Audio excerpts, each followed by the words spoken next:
just meant like, is it gonna pick up?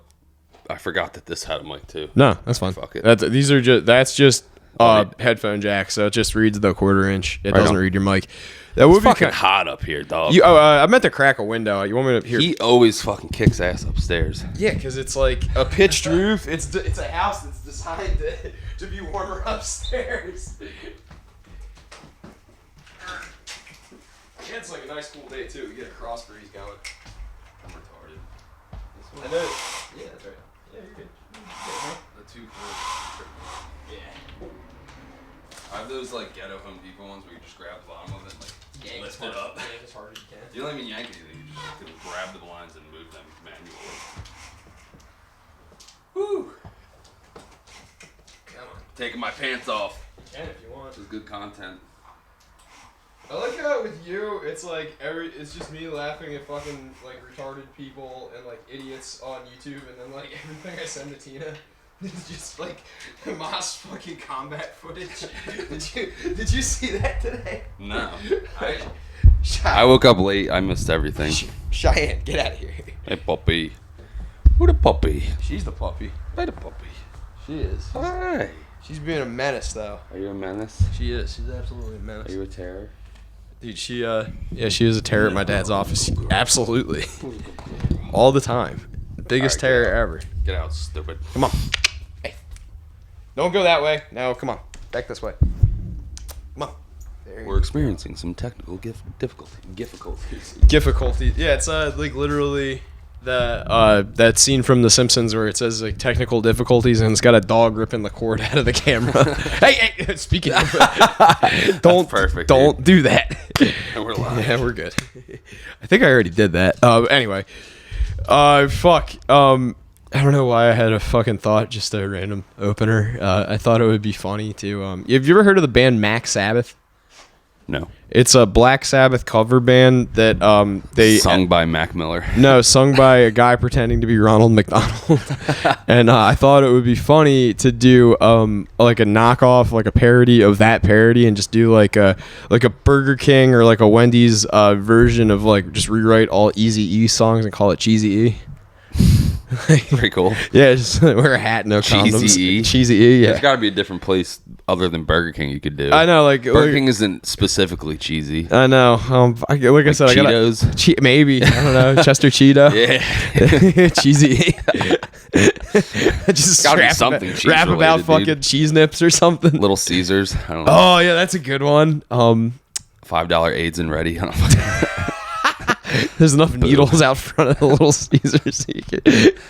You probably catch hepatitis from one of the fucking I didn't know employees. Mays Landing was Kensington. Yeah, it is, man. It's what pretty fuck? Fucking bad up Speaking there. of needles and whatnot, Yeah, just reminded me of my shift last night. No, tell me about that Wawa. Which one were you at? Were you at the one by the car dealerships, like by the inspection station? Oh, it's like on right Route 40. Yeah, right by Clayton's. Right across, like from the storage place and like the DMV and next to that ghetto apartment called the Sandpiper or something. Yeah, like where that. there's always someone overdosing. It was just a bunch of fucking tweakers. Like, I don't know. The one guy he was there when I went there like 2 hours earlier. I came back, he was still there.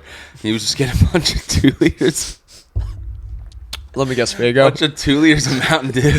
That's even better. It was like Code Red, the blue one, the green one. And he's just like kept asking the guy like which one he recommends. And the guy's like, it was like a fit like workout dude. He's like, bro, I don't drink soda. Like I can't tell you which one's good. I don't drink soda. And he's just like, come on, dog. Like which one's the best? And then like he just like cracked one open and he was like, I don't like Code Red, and just trying to put it back. And they're like, sir, like you have to pay for that now. And he's just like, nah, dog, it ain't good. Like, it's the most like bizarre experience. I'm just standing there like, do you have an order for Philip? Like the whitest guy in there. I'm like. And normally they have like a rack where you go and you just take the order and dip. I'm like, do you guys have a rack? And the lady like looked at the cracker guy and she's like, we've been having some thievery lately, so we've had to resort to handing the order directly. She doesn't have a bell to ding. No, these were white people. No. Well, yeah. wrong bell. My bad. Yeah. She was the bell. Yes. Well, she was Spanish, but they're all close enough. No, it's the right here. It's like the Peter Griffin. The other lady was a black lady in front of me on a mobility scooter, and she was like getting like 10 bags of Airheads and like a pack of fucking cigarettes. Nice. She wasn't fat. She was just old. Like it was weird. Like she was addicted to sugar and nicotine, crack, crack. She had like no teeth. But like, she used the food stamp card on all like this 10 bag of like Airhead gummies. I'm like, that's totally what that's intended that's for. Exactly. That's. And then she has like 7 credit cards for the Newport Slims, like this weird blue pack I've never seen, and. That's weird. All of them were declining. Like and then like the 5th one worked. She's like, I knew one of these motherfuckers would work, and I was just like, where am I right now? I'm 15 minutes from my house. This is fucking insane. I normally don't work that area. I normally work Summers Point, Ocean City, Upper Township, but it was slow last night. I went out there and I'm like, am I in fucking Pleasantville? Like I didn't. And normally that Wawa in the daytime isn't like that crazy, but at midnight it's just fucking twackerland, dude. It was nuts. I was just making eye contact with the workers, being the only other somewhat person sound of mind there, and we were just like, I was just chuckling like, good luck, guys. Have a good one. Dude, I just brought this up yesterday because I was playing poker with some guy, and I got on to a bunch of different topics with him, but one of them was that you can buy liquor from convenience stores 24 hours a day, 7 days a week in Louisiana. Except maybe I think on Sundays for like a couple hours. But you can do that in Atlantic City too. No. Like every convenience store sells liquor 24 hours a day. I'm not talking about beer. I know AC, but like that one by the Trop where it's just like but like I'm talking like you go to Wawa at 3 o'clock in the morning and you can get a handle of Jack Daniels and a 2-liter of Coke. Pretty cool. It's real dangerous, but no, it's not. Dude. It's how it should be. How many times have you been hammered and you're like, I need some more. Let's drive down to the local Wawa. Now, but I was gonna say it adds like the fucking dynamic. If we had that luxury here, you would be making money hand over fist because people would just be ordering liquor 24 hours a day. And it would, because not even 24 hours a day, but definitely it's busy on Friday and Saturdays because people are drunk at night, like late at night. So like if they could order like a fucking sixer on top, like they would, it would so incentivize people to order out. Yeah. And I actually just like 2 nights ago took this gay little class on Instacart. I didn't even know it was available in New Jersey, but now you're allowed to deliver alcohol. So I had to take like this alcohol save surf fucking like 15-minute quiz. Oh, no way. It was easy as fuck. It was just like, if someone's drunk, can you deliver their booze? And I was like, no. You passed. Like it was just fucking... It was stupid, but you had to sit through this 15-minute video. You couldn't fast forward it or anything. I just muted it and then took the quiz afterwards. But they do that for ServSafe. That's like one of the facets of like working in a kitchen. Is that certification your mom has probably done like a dozen times now. Anyone who's worked in a kitchen. So like that, much. I've done even that. Burger King workers and stuff have to get it. The Cheesy E crew. Cheesy E's. Shout out. ServSafe, baby.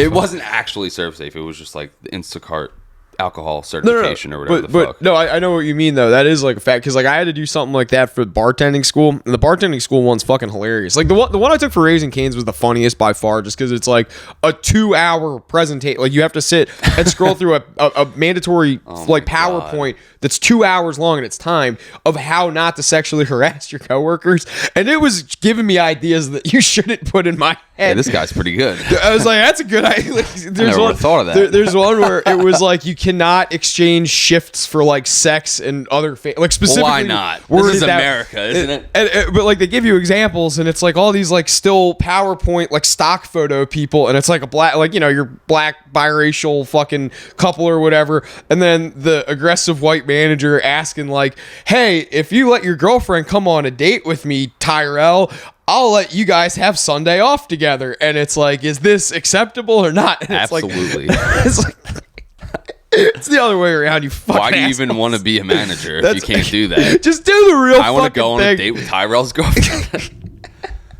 Yeah, like it's just like it's oversimplified to boot like that, so it's just but I know exactly what you mean. It's mind numbing. But the ServSafe certification one's fucking hilarious because there's like questions that they try to just word in a way where it's like the SATs, like they just try to throw you off purely grammatically. Yeah. And there's one that was like they go over pests and varmints in your restaurant, and it's like a broad range of topics that they hit. But one of them is like if there is a pest outbreak, like a termite or a cockroach outbreak, who do you like? What's the next step you do?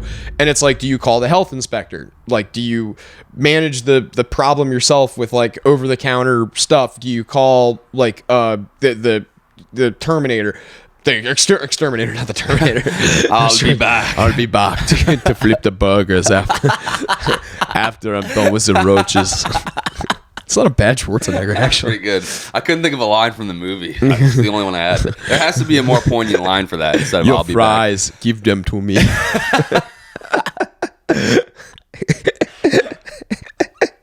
4 ounces of fries. Well, they're derailed. But yeah, anyway, so like there's like gives you like a grand, like just the normal run of the mill. But in like the course, what's option D? I want to guess. That's just all of the above. No. It's like the last option is just like one they throw in there just to like for fucking lulz, I guess. But it's like handle the problem yourself by hiring a cat or some other kind of outside animal to deal with the problem. And like me and the dude John Mark that were taking it was like, did you get to like 14? And he's like, yeah. And I was like, how the fuck am I not supposed to answer D? And he's like, we're gonna pass this anyway. Like we should like, no, we can't. But yeah, like there's like a running joke at work for the next couple of weeks because we took the test and me and him were the only two that took it. It was like a staff of like 19 people. So we're just like, hey, we got like a fucking snake outbreak in there. Want to go get a cat about it? And they're like, the fuck are you two talking about? Saw a couple strays. They look like they're looking for work. Dude, we got to hire them. Like, we got tuna fish on the line. Like, yeah. And everybody's like, you guys are fucking retarded. And I agree. Yeah. But so is the fry cook, so. Yeah, I mean, I want to do more of the Terminator. Give me more things to say like Schwarzenegger. No, I meant the chick that worked there. Oh, yeah, that chick. We've talked about her. She's also retarded. Well, I mean, is that who you were trying to sexually assault? Yeah, that's I should have sexually. Stacey, come here. Maybe she would have been nicer to me if I sexually assaulted her. Just fucking shacking up. Hey, it really Joe, does. like the chick at Wawa. My life would my life would literally turn into that Attell bit where it's like, yeah, I blood turkey tequila. I like to call it time traveling. 1 minute you're at a bar, the next minute you're at another bar, the next minute you're at McDonald's. You've been working there for 2 years.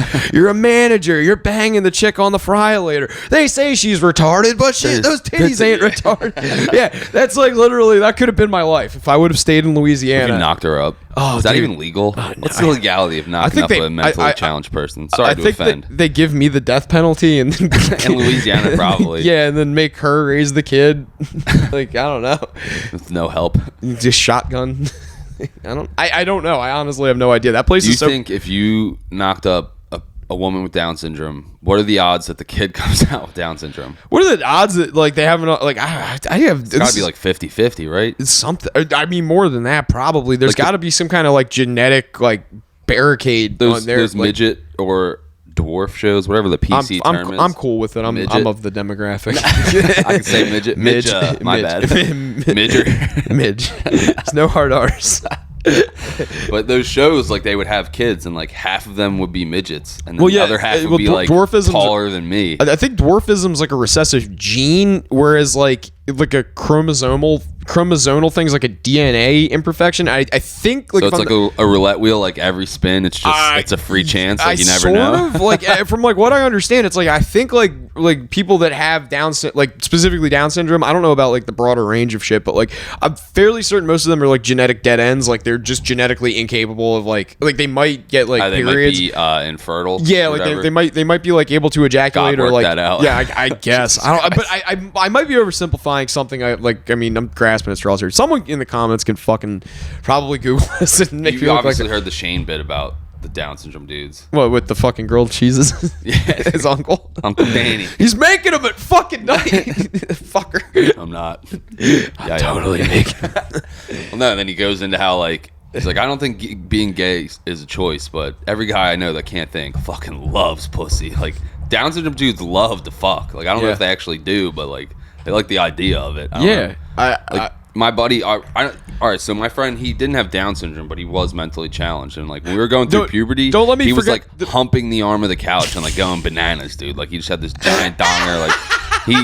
Like, and even my stepbrother, Wayne, he has Prater Willie, and, like, him and his chick got on Facebook, and they were posting nasty shit on the timeline. Like, can't wait to touch your boobs later. Like, not too nasty, but, like, PG nasty. Oh, yeah. Like, Disney movie nasty, like that's what's up. Like, not quite Disney movie, but a little further. PG-13. Like, okay. I'm gonna squeeze your butt later. No, but one of them for real. He was like, I can't wait to touch your boobs later. Something like that. Now that this has been mentioned, though, I do have to say the Miss Pat bit, her closing bit about helping her retarded uncle fuck a prostitute. Like they held his legs. I heard her semi-tell the story on Rogan, but I never saw the special. It's her closer, and I don't want to like kill it, but like there's like she has a bit about that specifically. She has an uncle that's like retarded, and she helped him have sex with a prostitute. That's a good thing. And it's like I don't know. Well, I mean, she was like 8. The only one who loses there is the prostitute. No, the only one that loses there is everybody involved. But like you're doing a good. She's fine. He's living large, but like the chick who has to go home and be like, damn, I sucked off a retarded guy for $300 a night. Like probably less than that.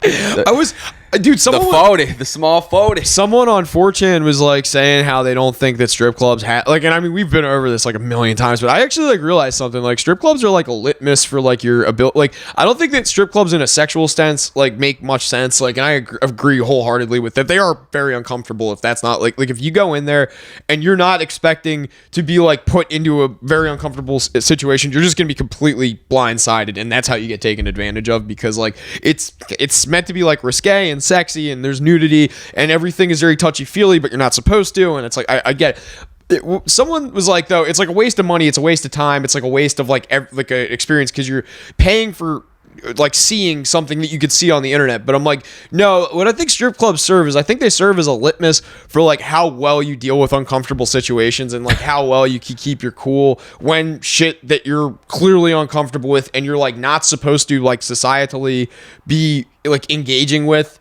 is like right in front of you. And if you can handle that and you like have the ability to like kind of navigate to what you want out of that situation, you've been like it served its purpose and you're there for the right reasons. But like if like you're a bachelor's in street smarts. No, like I guess like I don't, you're able to handle a big Latina booty in your face. No, like I just mean like you go in there and you don't can handle anything. Well, like so it's kind of like I the reason I want to is I want to circle back to Bear Exposure has Yelp reviews and they're fucking hilarious.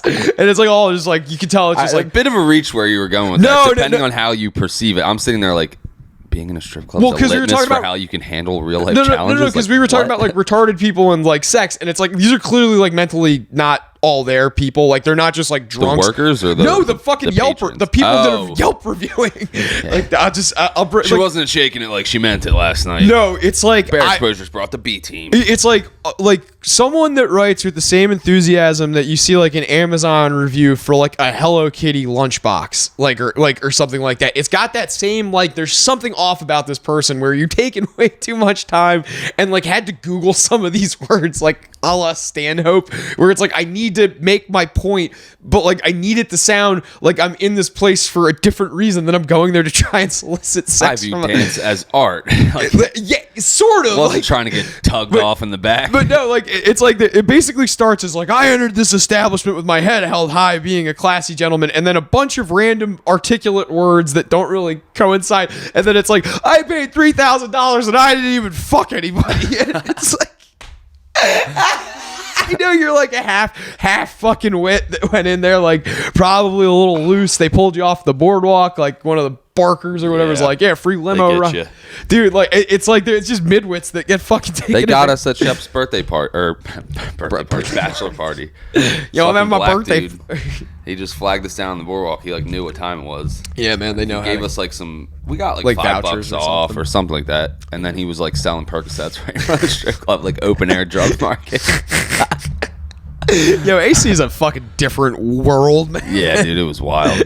It's a good night. But I hated it. But yeah, we talked about that at length too. Yeah, that's like and like I was just getting to like the retarded people fucking. Like that was the whole thing, Yelp reviews. But like no, it's like I get that. What you were saying was I want to hear your like wrap your thought up before. What do you mean? You were like saying like being in a strip club is like a way to tell if you can handle an uncomfortable situation. Like, so that's why you're putting yourself in that situation. No, but like think about it, like when you're in the bachelor situation, part of like the bachelor party is it's like a bonding ritual. I'm sorry to get all McCusker. That's fine. Real quick, go for it. But like yeah, it's a bonding ritual. It's like something where it's like you're affirming your masculinity and that it's like this is the last time we're going to be like free, wild, rogue men for like one like isolated time. So we're gonna go buck wild. We're gonna gamble. We're gonna drive cars. We're gonna shoot guns. We're gonna like pretty much throw everything. Like we want to ride fucking NASCARs 170 miles per hour in Dead Man's Curve or whatever the fuck you're planning on doing. Or go-karts at 32 miles an hour at the Lucky Snake Arcade. I was being bitter about that. That does look like fun. But yeah. We can go anytime. Yeah, I want to go. We got to do a podcast. Bring this on the go-karts and have a really long mic. It would totally work because they're not loud because they're electric. So it's just literally like... That's pretty sick. There's no like... But yeah, like it's like a ritualistic thing of like you're put into this situation where you're doing something dangerous. You're like not dangerous, but like stimulating, exciting. And then like think of like the other context of like what strip clubs are used for. It's usually like businessmen that are trying to keep a light like demeanor, like they're trying to get business done, but they're trying to keep the focus off the priority so that you can kind of like, maybe like haggle a little bit, and then like, gangbangers trying to like launder money and then like, but like it's like a dealers. weird, but it's like a weird mix of like you're going there to like Seedy. sort of just, to seedy environment. But like you're voluntarily, you are voluntarily putting yourself in there, but it's like more of a, if you can handle yourself in that situation, it's like people will kind of respond positively to that, both the dancers but like also like the group you're with, where it's like, oh, you didn't make a drunken ass out of yourself at the strip club. I mean, if you do, it's a funny story and whatnot. It's like, oh, you fuck, like, everybody's got, and you can handle yourself like a naked chick in your face trying to coerce you, and like you can say like, nah, I'm not gonna spend $500 on a private dance. Exactly. Like, here's the 40 for the one song, have a great night. That's like, exactly it. Being and able it's to like, budget properly, dude, and like just being able to hold it down. And it's like, that's kind of what like a purpose they serve. I don't think it's like the intended purpose, because obviously it is like advertising, like, electric fucking neon sex right in your fucking face. Get it there, tits. Yeah, you can't touch them, but they're gonna be right there. Like, no, it's the argument that I could just go watch porn for free. I don't think that holds up at all. It doesn't. It's like, it doesn't. It's like, okay, I could go play NASCAR at home for free, or I could go race go-karts in real life. Like, you're probably not going to fuck stripper, but you might. Or like, even if not, like, even if that's not the it's a intended, real life, like, you're not going to fuck a porn star either. You but can. Like, well, but I'm saying, like, if you're watching porn at home, you're not going to get laid. No, like, no. This is just like IRL porn. Like, Yeah. they might shoot a ping pong ball out of their twat. Like, it might be something interesting. Like, Joe approves. Precisely. That's my favorite. I love when fucking Bridget does that. Don't talk about my lady Did that you ever way. see Bridget the Midget? No, I never saw it. I only went to Volcanic Eruptions the one time with Ashley because she worked there, and it was. I never made it over there. It was disgusting. I had some buddies that went there. Ugh. They got tugged off by Asian twins with big fake tits. There was this like bulky Korean chick that used to work there, and I swear to God, there's just this like Amazonian Korean chick type that just works at strip clubs, and her. Yeah, it probably was. They It was said like, they were like these big Asian chicks. It was probably like trannies. They probably got jerked off by trannies. That's just it, and it's like it does make me question if like they're all there because they're not. I know both of them are listening right now, and the light bulb just went off, and they're like, dude, I got jerked off by a trans stripper. Go fucking DeRosa. Did you hear about that? No. Dude, DeRosa jerked off a tranny, and then instead of the tranny coming, he came on the tranny's leg. I don't like that at all. It was weird. It was for money that he lost gambling. No. He lost. This was a long time ago. No, this was on at Skankfest. Like the one that just happened, and he lost a bunch of money playing blackjack. So like for $3,000, he jerked off a tranny, and he was the one that came. He came in his pants, or like he was jerking off at the same time. Yeah, on her leg. Like, so he was like, skiing with himself. Yep. I don't like that. I don't like it either. I'd rather lose $3,000. You know what's funny? There's this. I'd rather lose $30,000 and jerk off a fucking. Actually, no. I'd jerk you off right now for $30K. I was gonna say I'd jerk you off just for the story. Subscribe to the BLACKTOOth OnlyFans. Yeah, we're gonna start an OnlyFans. I told you this is slowly turning. 69. This is slowly turning into No Jumper, where we're just gonna end up fucking each other by the end of this. And then it's like, all right, we're switching over to the page. Start making out aggressively. Just fucking tongue You're just out. cuckold Tina via the internet. She's watching like fucking this shit color commentary. We have to end up going on that There's Jake and his big fat dumb tits again. We have to Joe's go on sucking on them. We have to go on that At Whatever podcast and argue all of the feminist points that they argue. We're hardworking men. Yeah, we are hardworking. Sex work is work. It's body positivity. I mean, I'm a bad bitch. I don't care if my future wife sees my work. She knows that it's independent of my enamoring. Yeah, it's just work. It's just work. I'd be like that fucking 400-pound Oh trans my woman. God, dude. That's me. Holy shit. I got Wawa breaded chicken tender classics are not fattening. That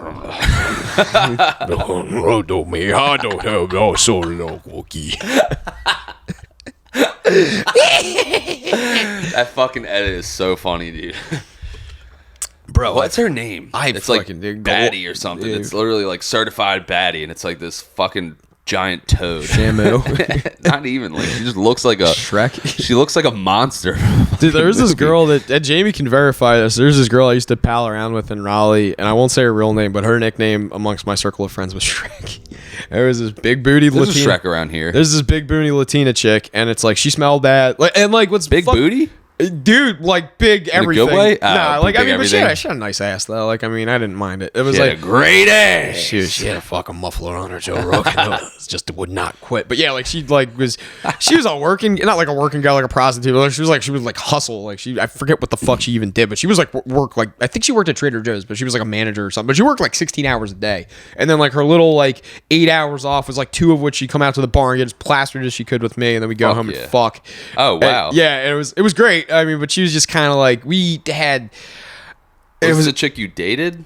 Sort of. Like we dated for like 2 months, and then it just kind of like devolved into Wendy? like no, Okay. no. I mean, it wasn't her. Wasn't she Spanish too? No, Wendy was no, that was Marina. That was Spanish. She was Cuban. This chick was just like Mexican, I think. Like I mixed Wendy and Marina completely together. yeah, but they were both Wendy both new, no. Wendy was from what the fuck was it called? It's like the dumbest fucking name. It's some shithole town in Mississippi that's literally like, you know those stupid American culture memes where it's like this is what Americans fight for. It's just like an Exxon and it's like an Exxon and like a fucking McDonald's Dollar like General. off a fucking interstate like overpass.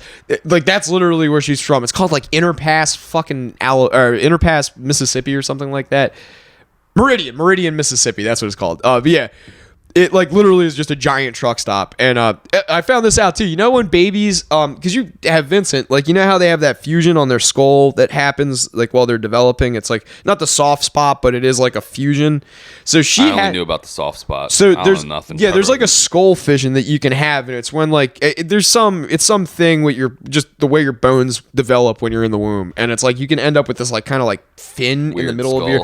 So she would be like giving me head, and I'd fucking grab that weird like notch in her head, and she would kind of go cockeyed for us. You'd be poking it and shit. No, I wouldn't be poking it. I would just grab the Digging in her back of her, brain. just grab the back of her head, and my thumb would hit it, and she'd be like, "Ow!" Shaped like a fucking acorn. No, it wasn't shaped like it was like literally like the way like a dog, like the way Cheyenne's head protrudes. It was just an impression, and it was like I'd touch it, and she would that just nice little indent. she'd be like, Give her "Ow!" a pet. Yeah. Oh, it hurt. It wasn't like her, but she would just kind of spaz for a second. It's weird with your cock in her fucking mouth. But yeah, anyway, yeah, Marina, fucking, fuck it, I don't care. Yeah. None of you listen, fucking whatever. It's, yeah, so, no, the, Shrek. North Carolina. Yeah, Shrek, yeah, Shrek. I didn't know you were hitting Shrek. Yeah, Shrek was fun, but she was like kind of smelly because she would work all the time. And I'd be like, the best. Can you shower? And she was like, wank no. to it, Lee. And she was like, no. And then I'd wake up the next morning and I'd be like, that morning hangover regret. I'd just be like, what the fuck is that smell? That back shot. Oh, dude, like all over the Poop place. and stinky vagina. Fucking all over my face, like under my fucking nose, like all over my chest, and yeah. Oh man! And it's like I'd shower. It's just lingering in your fucking mustache. Yo, wait. You know what's wild that was very too? descriptive. I had a fucking girlfriend that had a really stinky pussy. And I fucked her. Really highbrow I fucked her this one time, and then after I fucked her, she wanted to go to bed, so I snuck out after she fell asleep and went to the bar with Jamie, and I still smelled like her because her pussy was fucking. It wasn't bad. It was just strong. Like it was like really fucking strong. Tremendous. You could bottle this, Lee. Dude, we went to this fucking gay bar that the bar that we were at when we all went to Stanhope, the one we went to after when you were up in the room. It's the one that was connected to the hotel. I didn't go to the gay bar. It was just we were all at that bar. It was like right underneath. Anyway, we were at that bar, and there's like this lesbian couple next to me at the bar, and the cuter like femme lesbian chick girl looks over at me and just kind of like I watch her nostrils flare. She's like, "How are you tonight?" And I'm like, "I'm good. How are you?" And I'm like, pheromones, baby. Like I stunk. Like I know I stunk. Jamie said something. Fucked. It wasn't even like I fucked. She was just a fucking filthy person. Yeah, this is a highbrow episode. Strap up. Yeah, for her I did. Yeah, that was. She was sketchy. I just had this conversation with my dad too. She had like, I think she was like on heroin or something. Pretty cool. Yeah, and but like her. I won't say her name for obvious reasons too, but yeah, this chick, she was engaged to a guy, and then like 2 months before I met her, this guy ripped all the fucking like light fixtures and like copper wire and like the television, the dishwasher, everything out of the house that had any value, and just like pawned it and then like left the state, or so she said. And then, pretty cool. And then she like she owned her house, so like I meet her. She's like kind of on like the DL. The reason we like even hooked up was she just had weed, and I'm like, hey, like I don't know anyone here that has weed. Do you have weed? And she's like, I do actually. And like we smoked and we hooked up, and so like a couple of weeks go by, and like we're not really moving anywhere with the relationship, but like she owns her house, so I'm hanging out there a lot, and like she's like telling me more and more about like the ex-husband or fiance or whatever ripping all the copper wire and shit out. And I'm like, yeah, but like if that happens and you like made the repairs, like why do these repairs look all like really shitty? And I'm like, holy shit, the husband's still on the like the husband isn't out of the equation. And it's like what I discerned, because like some mail or something like that showed up, and I'm like, yeah, the husband can like still theoretically anytime come back to the house, the domicile, and just like be like, who the fuck are you? So I was like done. I was like over that. You said lease, but did you mean like deed? Deed or no, it was like the fucking her mail showed up and the guy's name with a different last name that she was going stuff like that. I get mail from the old residents at my house. What I mean, I'm not more afraid that she's still with the guy. What I mean is that guy can show up at any given time, and if he's like a junkie looking for shit to pawn, he might probably has a key. Probably didn't change. Probably will cave my head in with a Louisville Slugger. Probably still has some type of weird effeminate. Yeah, like they had a dog together that was still living there. Like I was like, Thomas came back and he just shoots you in the face. Yeah, exactly. North Kakalaki too, where it's like this is my house. What? Who the fuck is this guinea fucking piece of shit? Fucking my Tammy. Fuck you. Sir, I'm just trying to leave. Yeah, dude. I just like I said, like it was a situation where I was like, I can't. You probably wouldn't be able to hold your tongue either. Oh, dude, you probably would say some fucked up shit. I was just seeing, I had like visions of myself hanging out of like the third story window in my undies, like, while this guy's like rooting through the room looking for an excuse to just blow my head off. You have like the white undies with the hearts on them and your feet are just dangling. But what's funny is I would be on the first floor because I'm short. My feet's Joe, it's only 2 foot drop. Fuck you, I'm gonna break my legs. Tammy, I need a boost when you get a chance, Tammy. Get that step stool. Come on. Pass it out the window. You need to make a rope ladder. I don't know why you have a southern accent, but it's just fun to do. Yeah, I know it is. It's one of my few accents I can do. Kakalaki Joe. If I stayed down there, actually, I was always born in Georgia. My dad tells me if I was born there, Georgia. He says I would have had a southern twang. Be blind and you would do heroin and play the piano. Most likely, man. I don't know. I'd probably see that movie. Which one? Fucking Ray. I saw parts of it. I thought it was amazing when I was like 10, but I would probably hate it now. It's like a period piece though. Like that's a really good. It's like a well done movie. I just only seen like the first 30 minutes because they showed it in band class. And it's just literally his brother dying, and then it's like he starts playing the piano. His eyes go white. yeah. He starts playing the piano. He's losing his vision, and then it's like the bell rings, and that's all I know of that. Shooting heroin behind a fucking stage. The movie was kind of dark. I was gonna say I loved it when I was 10, but I don't trust my. And we're back. Yeah, no, definitely pretty dark. I don't trust my 10-year-old movie opinion because I've watched stuff that I thought was great back then. I'm like, this is so fucking cheese dick. Like, I'm a fucking idiot. Like, I mean, I don't know if Air Bud would hold up. Air Bud Ray is different than Air Bud, but like, you know what I mean? Like, that's your basis of comparison though. Like for movies, it's like, Ray and Air Bud. Like, Schindler's List. I couldn't think of other Schindler's List and Homeward Bound. Brink, fucking. Oh, did you see? There's a guy named Brink that plays for the Flyers now. That's pretty cool. I want to get that jersey so bad. There's also a guy from South Jersey, something with a D. He's a South Jersey native that plays for the Flyers now too. Oh, nice. Yeah. I haven't watched any of it. I was picking up an order last night at B-Dubs, Buffalo Wild Wings, and they had it on all the big screens, so I was checking it out. But I didn't know like anyone besides like Coots and Konechny. Like there were so many numbers. I'm like, I don't know who that is. Yeah, they got it. They were down 4-2 with like 4 left. Yeah, it was an ugly 5-2 final. That goal. Yeah, fucking Hart the other day completely forgot how his glove worked, and that was a fun one. He was struggling. He was supposed to be the man of the future, and then everyone's kind of thrown in the towel on him. I'm holding out hope. I'm holding out hope that he's gonna get a second wind. He's got to get out of his own fucking head though and stop giving up so many goddamn goals in the first period. But I don't mean to get inside baseball on fucking hockey or anything, but what was I? You're talking about movies right before this. There's one movie that I watched it when I was younger, and it really moved me. And it's like one of those movies that as an adult, I wish I could like watch it with my mom, because it's like one of those movies that I would really love for my mom to see, because my mom had this like weird soft spot for these like gritty, like, and I'm not talking about like the cheese dick ones, like like she liked Dead Poets Society, but what's the one where it's Sandra Bullock, not The Blind Side, or the one Freedom Writers, Freedom like Writers is what I all was the thinking of. Yeah, like all, she didn't like They get that. you. They She didn't. she didn't like that, but she liked like The Replacements, and she liked like The Lincoln Lawyer, and she liked the novel of the Lincoln Hardball. She liked Hardball. Hardball was a great one. So there's this movie that I want you to watch, and I want you to do your homework. Just be like, and if I can spoil it for you a little bit, it's not taking anything away from the movie. By all means. All right, so it's called Hustle and Flow. And I've seen bits of that. Is that the dancers? No, that's This Step is the Up. rap one.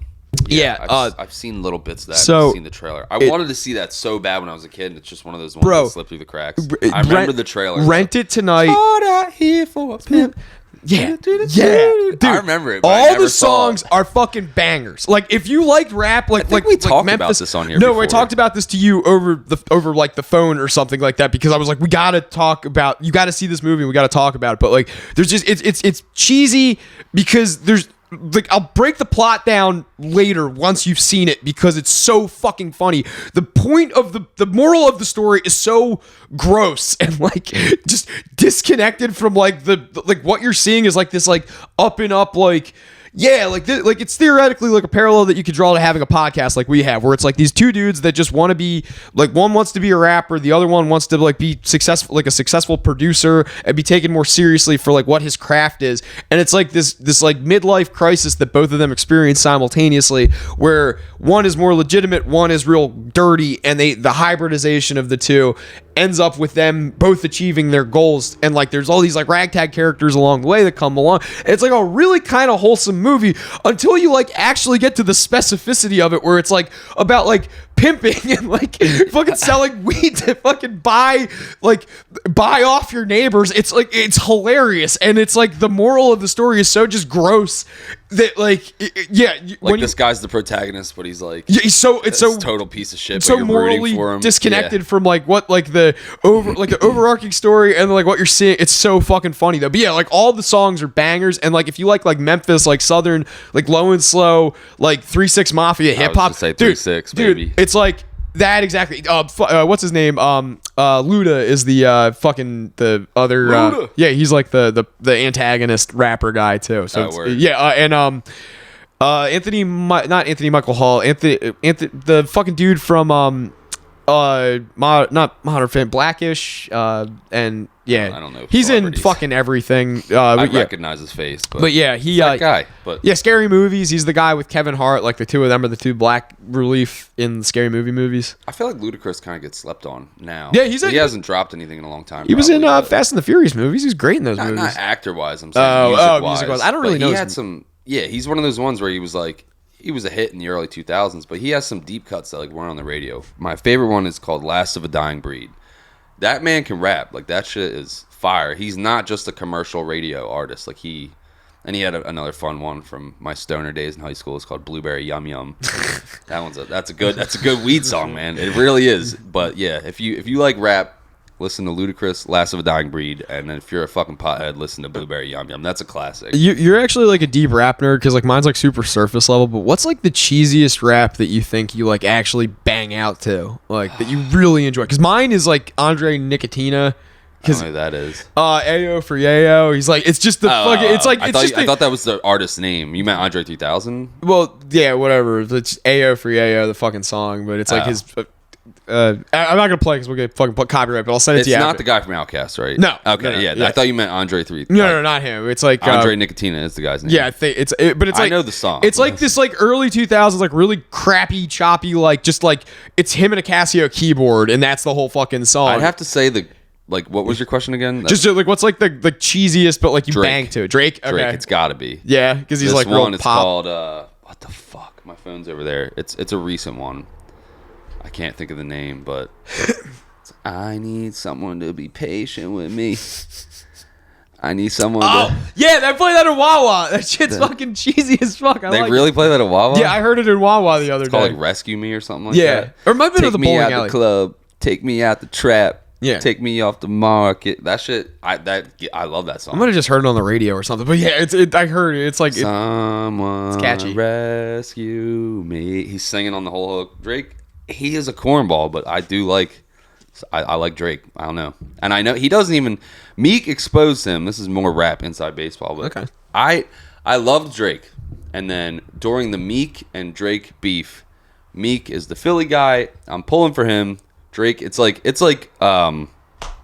David and Goliath. Drake is fucking billionaire. You know what I mean? Right. So I'm rooting for Meek, and Meek actually exposes Drake that Drake doesn't write his own songs. He's a ghostwriter. He's got like 25 fucking writers on a track, and that to me. I'm an old school hip hop nerd, and like I think you should write your own shit. I know people collab. I'm not saying that doesn't happen, but like Drake, it was like blatant. Like he doesn't write any of his fucking music. No. And like, that's bullshit to me. Like that's fucking bullshit. I agree, but it beckons a tangential question. What do you think about bullshit rappers? Like, and the two most glaring examples I would say are Biggie and Tupac. Being that they were early on. Tupac was an actor. And he just adopted the gangster fucking look because he was interesting. And I heard about this recently on a podcast that he was in a drama. Like he grew up in a drama school. There was some actor on Sickler's podcast, and he was like an old school dude, and he knew Tupac and like Jada and stuff back then. And Tupac was like a clean cut. He was like a drama nerd. Dude, so the Electric, what's the fucking collective that he was part of? The Electric Digital Underground. They were in a movie called Nothing to Lose. I learned this from Red Letter Media, and he was supposed to be like the next Will Smith. And then wherever he got hooked up with Sugar or whatever, and then like made a hard left. But like he's in this movie, and it was like supposed to be like his cinematic debut. And then like out of nowhere, like a year later, he's like, got the fucking thug life, like the tattoos, and he's like yelling the fucking. He was very convincing. And like I think that kid got shot at his. They were talking about it on Gillis's podcast, where like Tupac like had a gun on him or something like that, and it fucking went off and killed like a 4-year-old or some shit. Yeah. So like him, and then Biggie like wasn't like as poor and destitute as his like his mom mentions that in the documentary. Yeah, and his mom was like, we always had food, and like he was like just a nice row home, and like he the was Huxtable's like house. apparently he was like he did like fairly well in school too. Like he like dropped out for one reason or another, but like he like went further than I remember hearing the statistic, and it was like. But I find Biggie shit more believable. Like he probably really was selling crack to try and like. Yeah, like I think he was like hustling his own. But he was CDs just another. Shit, but like selling crack. Like I think he actually was selling. No, I think he was like a hustler, but I don't think it was like that like dangerous. I think it was like more like peripheral. Like I think he was doing peripheral crimes more than like outright like slinging dope. Well, and I think shit. Tupac, I could see more being like an industry type strategy, like to make him. I'm not saying Tupac didn't do gangster shit. No, he did. I'm speaking out of term, but I was just saying like Biggie, I could believe that he was just like a good kid that got like mixed caught up in the wrong crowd, like being in like Queens or wherever the fuck he was from. Like I think he was from Jamaica, Queens. Like just because he lived in a nice house and like had good grades, like he could still end up a crack dealer. Like, you know what I mean? Just the allure of like making quick money and all of that. Like juxtapose it to like ODB, who like he was a legit like he fucking ODB hustled. rules. You ever hear the thing how he just stayed on Section 8 even though he was like a gazillionaire? He would go down every month and like cash his fucking welfare check. He literally was still getting welfare at the height of Wu-Tang. And he would go to the welfare office in his limo and like in a full pimped out suit just to get his like $700 monthly stipend. You see the picture? He's like, fuck it, it's free money. There's an interview where he's like, it's free money. They're going to give it to me. I'm going to take it. Like, I forget if it was the VMAs or what, but you ever see the picture of him with the fucking Newport where he's dressed like Winnie the Pooh? No. Pause. I'm more interested in, or not more interested, but the Tupac thing is interesting. Yeah, I always... do you think it was like we talked about it on here before, that conspiracy, like the rap thing, where like sometime in the 90s, all these execs met up and they were like, we're gonna like fucking, you know, the prison industrial complex was like, we're gonna pump this gangster rap shit. Well, and do you think Tupac was like a product of that? Or do you think Tupac actually like got away from drama class and was really like gangbanging? Well, like, or is it somewhere in the middle? I think that it's somewhere in the middle. I think it's more leaning towards like the former than the latter, though, because like there would be no like end game, and like he was a short-sighted person, but it's not like to say that he wasn't calculated, and you can like hear that in like the way he spoke, like both on and off like mic, like, you know, like there's just times where people had cameras around there. There was like this thing in the documentary, you probably remember it, where he's doing an impression of Al Pacino as Scarface, and then like he breaks character for a little bit and everybody's like, no, keep going, and he like genuinely like lights up. He's like, oh, they like it. Like, so there is like a performance element to that, which I think more caters towards the like gangbanger thing, because that is to a certain extent like peacocking and performance, where it's like the reason that you do that is because you want to appear tough. Like you have to have a tough, especially like, in that era. And especially in that era, especially as a black dude, especially as a dude that's marketing rap. And like it was, I think like the Digital Underground was like this kind of like Run DMC thing, where it was more just like, we're doing this music because this is it was more genuine as the music. And then Suge Knight and like Death Row Records, it just was exploding Gangster with money. rap was, like, and it's huge. like all drug fueled. It's all drug money. It's all like fucking actual gangster Blood. shit. And if you want to fucking play with those guys and get that exposure, you kind of got to lean towards this. So I think it is like somewhere in the middle, but I think it's more. Or do you think maybe he overcompensated a little, being like a nerdy drama school dude? Yeah, I think it's wasn't like a street dude. It's a chameleon thing. I think that's exactly it, because I was gonna say, think of all the dudes that go on like 60 days in or whatever, and it's like they're not tough people, but they manage to blend just because they're personable. I think if you leave someone that is impressionable and needs the chameleon like that, or parrot around like what he's around, just to kind of get on and like get by without drawing enough attention to himself, like negative attention to himself, I think that's what kind of happened with him. But like it's probably like way We're more, probably totally wrong. yeah, but it's probably way more like he got paid $1 million, had to suck Suge Knight's dick, and then the devil took a fucking quart of his blood. The industry shit's pretty dark. I believe stuff like that. That's like, just it. I do too. It's like that fucking barber clown Do you ever guy. hear the gay? Wait, sorry. The barber clown guy that cuts people's hair. That he's like, they have like it's completely not your YouTube, but it's like he's a guy that's like a clown, and he's like an LA clown, but he's a barber, and he's got like all these like face tattoos and a big mustache, and he cuts like all the celebrities' hair, and he's a devout Christian, and like all these people that he cuts their hair are like peripheral Satanists because they're LA, and like they have to play ball and do all like the Epstein shit and whatnot. And it's really fucking strange. If you can get through the religious bullshit that I know that will like bog you down, he tells really fucking weird stories about like he went to Steve-O's house, and Steve-O's got like a Satan tattoo, and then like he's got an upside down cross, and the guy just turned it right side up, and Steve-O's like, oh, okay. And then they're just like awkward. The rational side of me is like, the devil worshipping thing is just shock jockery. Yeah, like, but then the other side of me is like, yeah, they really did have to like sell their soul for fame. But I think they did a ritual to do that. I don't know if it took or whatever. Like, I don't, but if it's authentic or not. But like, I think they have to do shit like that just to get that famous. Like, yeah, I can't imagine what Taylor Swift had to fucking do to get that. Oh yeah, she sold her soul. Even Rihanna says like, I'm a devil worshiper, baby. Like, I sold my soul. Like, I was gonna say, do you ever hear of like the gay? It's like, you know how Patrice the gays. Patrice talks about like the cartels in like the film and TV industry. Oh yeah, the Jews like or whatever. Low level Jews. Yeah, low to mid level Jews. They take their cut, allow me to work. We're cool. That is the bit you're talking about, though, right? Yes, so it doesn't seem like I'm referring to that. I'm saying there's like the cartels in the music industry too, and apparently there is a gay one. So like the Lil Nas X, apparently Lil Wayne and Birdman, Young Thug, they had wearing a dress. Like apparently to be down and make it big. If you're riding with that one, it's like it's a gay, like P. Diddy apparently. The Chappelle thing it's about like the dress. Well, I know that yes, but I'm saying these are like, you have to like be gay to like. No. That I like know Young Thug isn't outwardly gay, but like, or like Lil Wayne like has kids. He's not outwardly gay, but there's like that clip where he's kissing Birdman on the lips, and like there's all these like humiliation rituals, obviously, but like the gay one. Just, I don't even know what you would Google. It's just like the gay rap fucking conglomerate or whatever. And like, they're not outwardly being like rainbow flags. Like Lil Nas X is, but like, apparently to like be down. And there's tons of like Vlad interviews and different like inside dudes from hip hop talking about this. And they're like, I wasn't going to fucking be with another man to be famous type shit. So. Yeah. And I believe that's probably a real thing. That's just one subsect of weird, fucked up shit in the entertainment industry. Yeah, there's this kid that he was a conspiracy theorist. Actually, he was like a communist too. He's kind of a weird guy. This guy that was like friends with my ex-girlfriend. Won't say her name, but he was like a Wendy. No, not her. Just keep bringing her up. But yeah, I'm totally confused. I thought Wendy was the Spanish chick. Yeah, whatever. I got enough of them on my I eat belt. enough Wendy's. Yeah, same. one and done. I wish I could put the Polaroid here of me fucking her, just because it's fun. Cut this part out. No, it's great. I have the Polaroid still. Anyway,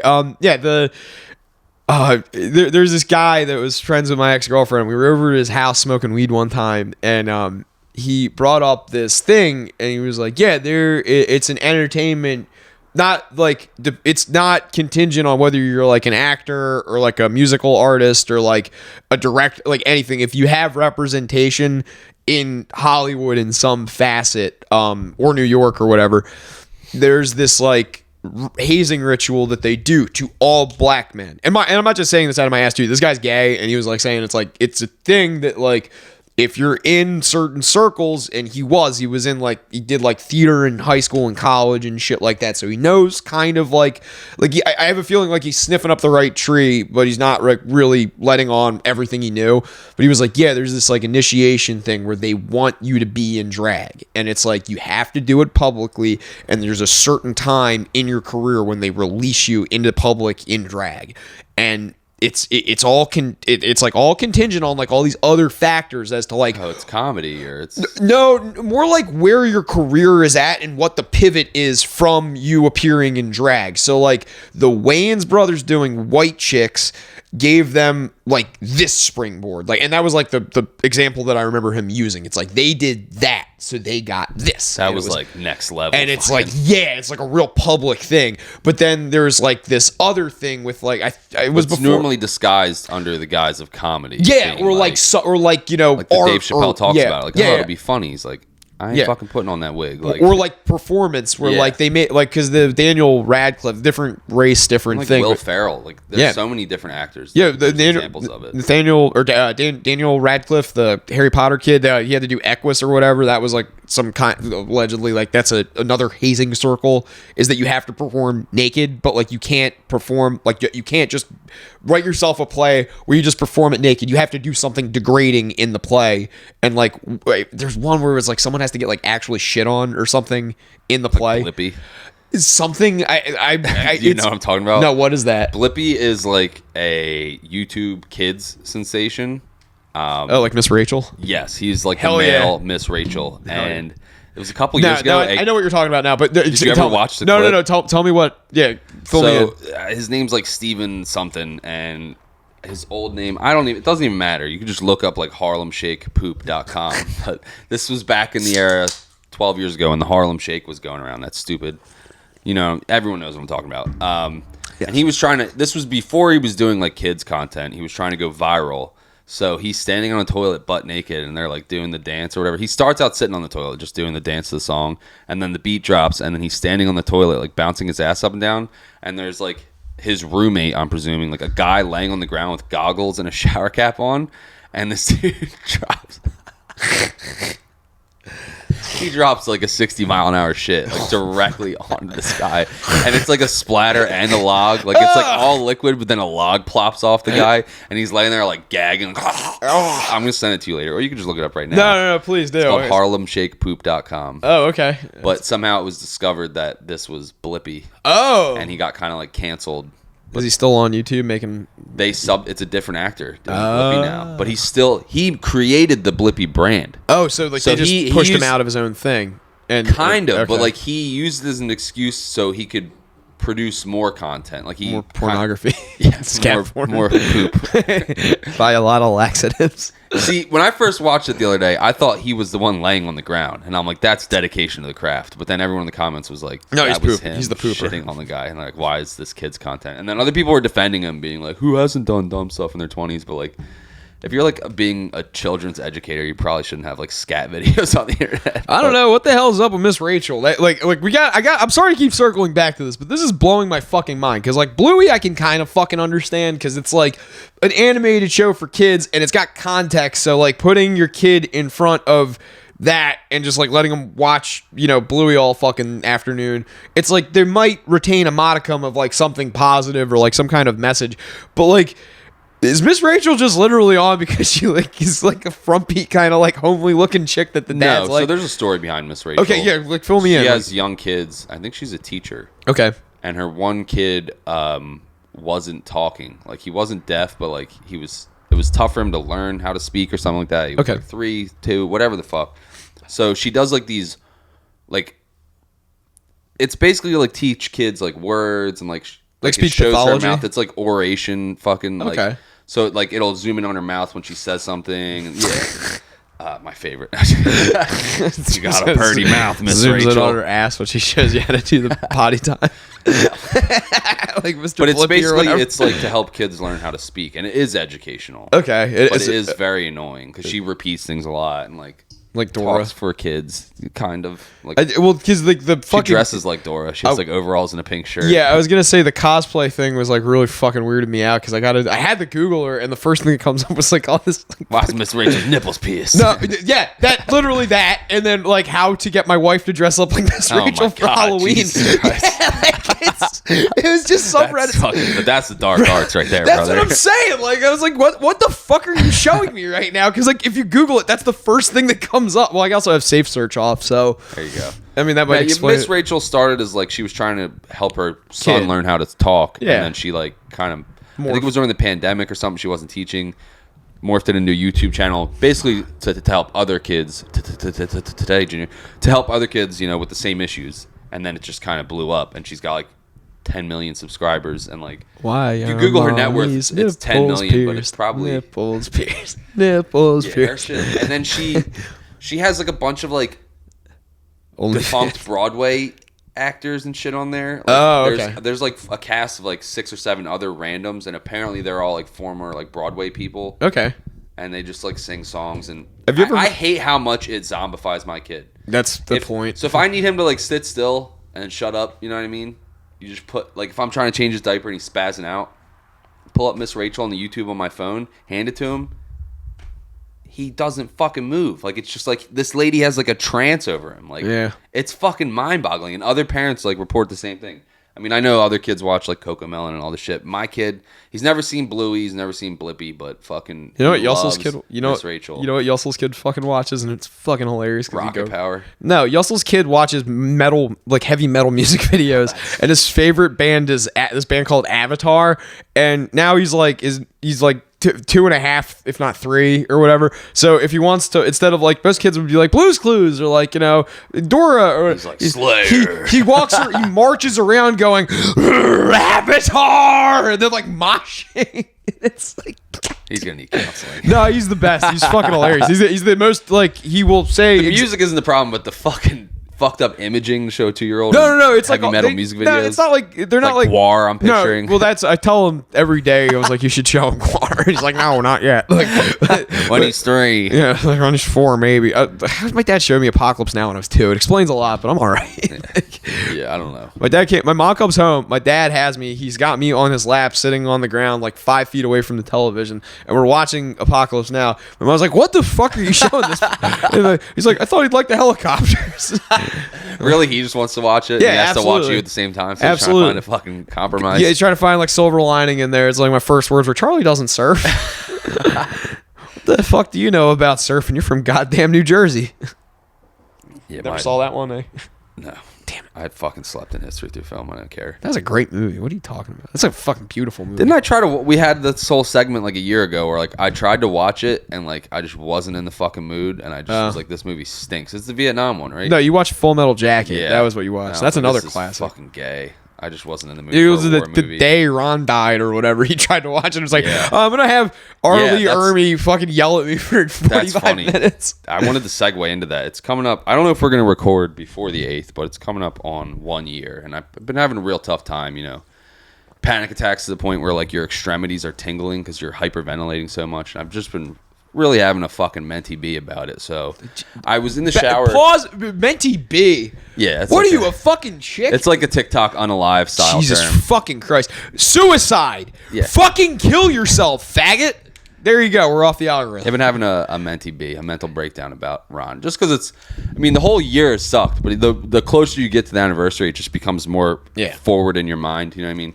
So I've been crying like a fucking baby every day. I'm in the shower, and I'm trying to get ready to come here, and I'm like, I just want to bring it up because we're probably not going to record beforehand. So just shout out to Ron, you dead fucking bastard. Dead. That was one of his catchphrases. You know, you got to die of something. But I just want to tell like a funny story, and there's one where he was first starting out in the police force. He's probably in his 30s, and like he's from North Jersey, but he takes the civil service test. He's from Patterson, right? Bayonne. Or Bayonne, yeah. Oh, Bayonne. Oh, Bayonne. I got to, not to interrupt, but fucking tongue at the mic.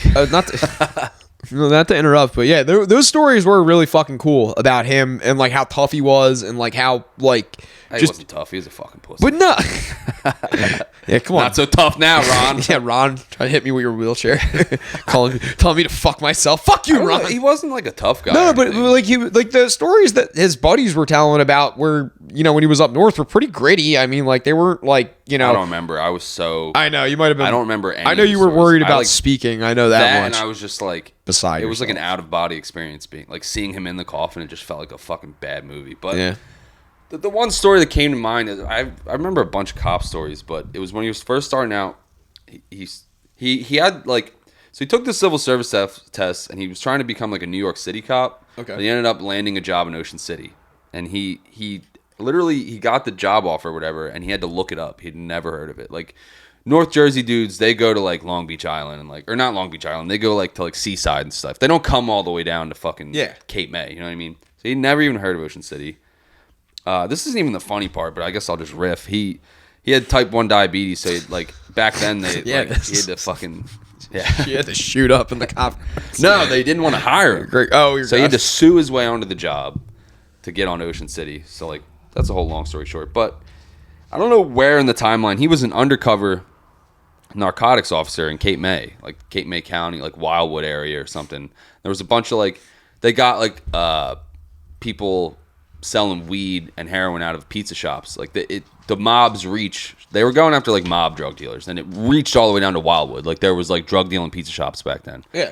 But one day they had him in like a fucking Gremlin or one of those like ugly 70s or 80s fucking, you know, just those ugly slow cars. The Gremlin's the one that comes to mind, or like a Pinto or something. Yeah. They had him in a shit box, and they have him sitting at the end of the parkway in Cape May, and his task is to tail this mafia drug dealer dude from his shore house in Cape May up to New York. So he's sitting there. He has to wait there. It's cold, fucking wintertime or something. He has to sit there and wait for like 6 hours. The heat doesn't work. Like it's just like this miserable shift. Guy finally comes by. He's like, oh, thank God, fucking guy. I'm butchering this, by the way. I used to tell it way better. Guy comes buzzing by in the Corvette. Not fast or anything. And as soon as he gets behind him, the guy obviously is like a high-level mob dude, knows he's being tailed. Yeah. And the guy, my grandpa is in like the equivalent of a Corolla, and this guy is in like the equivalent of a fucking Hellcat. And immediately the guy just fucking blows his doors off. He said I lost him within like 2 minutes. Like the guy just was doing 150. See ya. And he's like, I had the Pinto pinned at like 82. Like just fucking screaming. And he's like, I had to go like back, like hat in hands, like report to fucking base or whatever, and be like, yeah, he fucking blew my doors off. You guys got to give me a better car. I don't remember how that wrapped up, but like I just remember him being like so defeated, like, oh, he finally, like the adrenaline of like, oh, I gotta fucking tail this guy, and then the guy just fucking smokes him and leaves him in the dust. And that wasn't funny, but I thought it was funny remembering it. No, that is pretty funny. That's pretty cool. That's like a very charming like story. There was another one where he had, so it was like suspected mob activity. Like these were like legit wise guys, and he had like, yeah, he saw them. He like knew who they were. He probably should have called it in. This isn't funny at all. Like he saw they were in Ocean City. There used to be a bunch of them that had there's like a condo on like 8th Street or something. I don't know. It was like the cliche 2 big Cadillacs, like a bunch of grease balls fucking hanging out. And like, he's like, I should have like reported it and called it in. He's like, but I was like scared.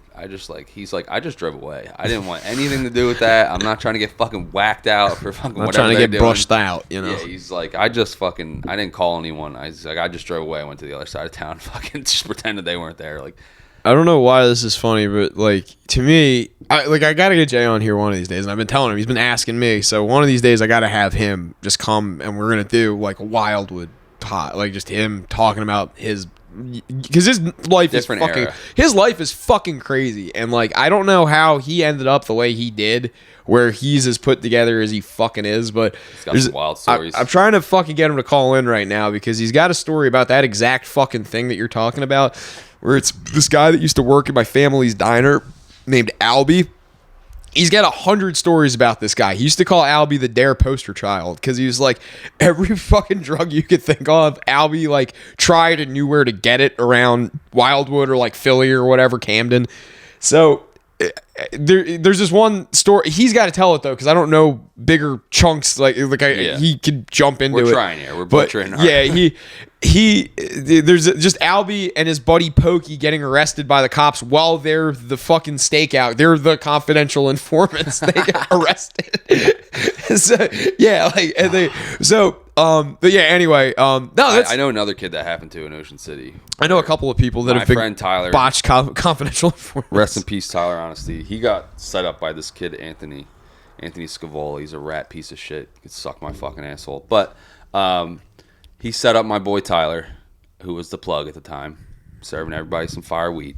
He wasn't the smartest. He made his Instagram handle OC Kingpin 420. So in like 2011, not brilliant. Not very, his demise was his own doing, but OCPD basically used this kid Anthony to set him up.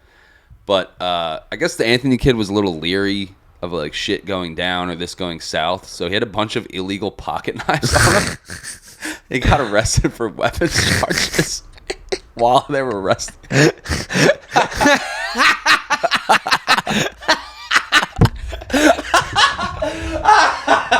I just knocked my tooth out. Holy shit. Ow.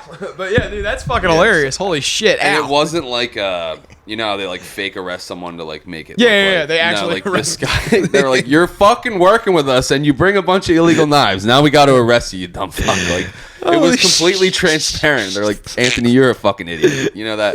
He had like brass knuckles and like a bunch of huge switchblades. And they were like, what are you doing, man? Like, can't have this. I think he was a pill dude that got like caught up, and they had to set up a weed dude to get out of his shit. And he caught more charges in the process. So. Don't ask me why this just like what are you fucking doing? There was this girl that I won't say which one of my friends in Raleigh dated, but one of our circle of friends down there dated Casey.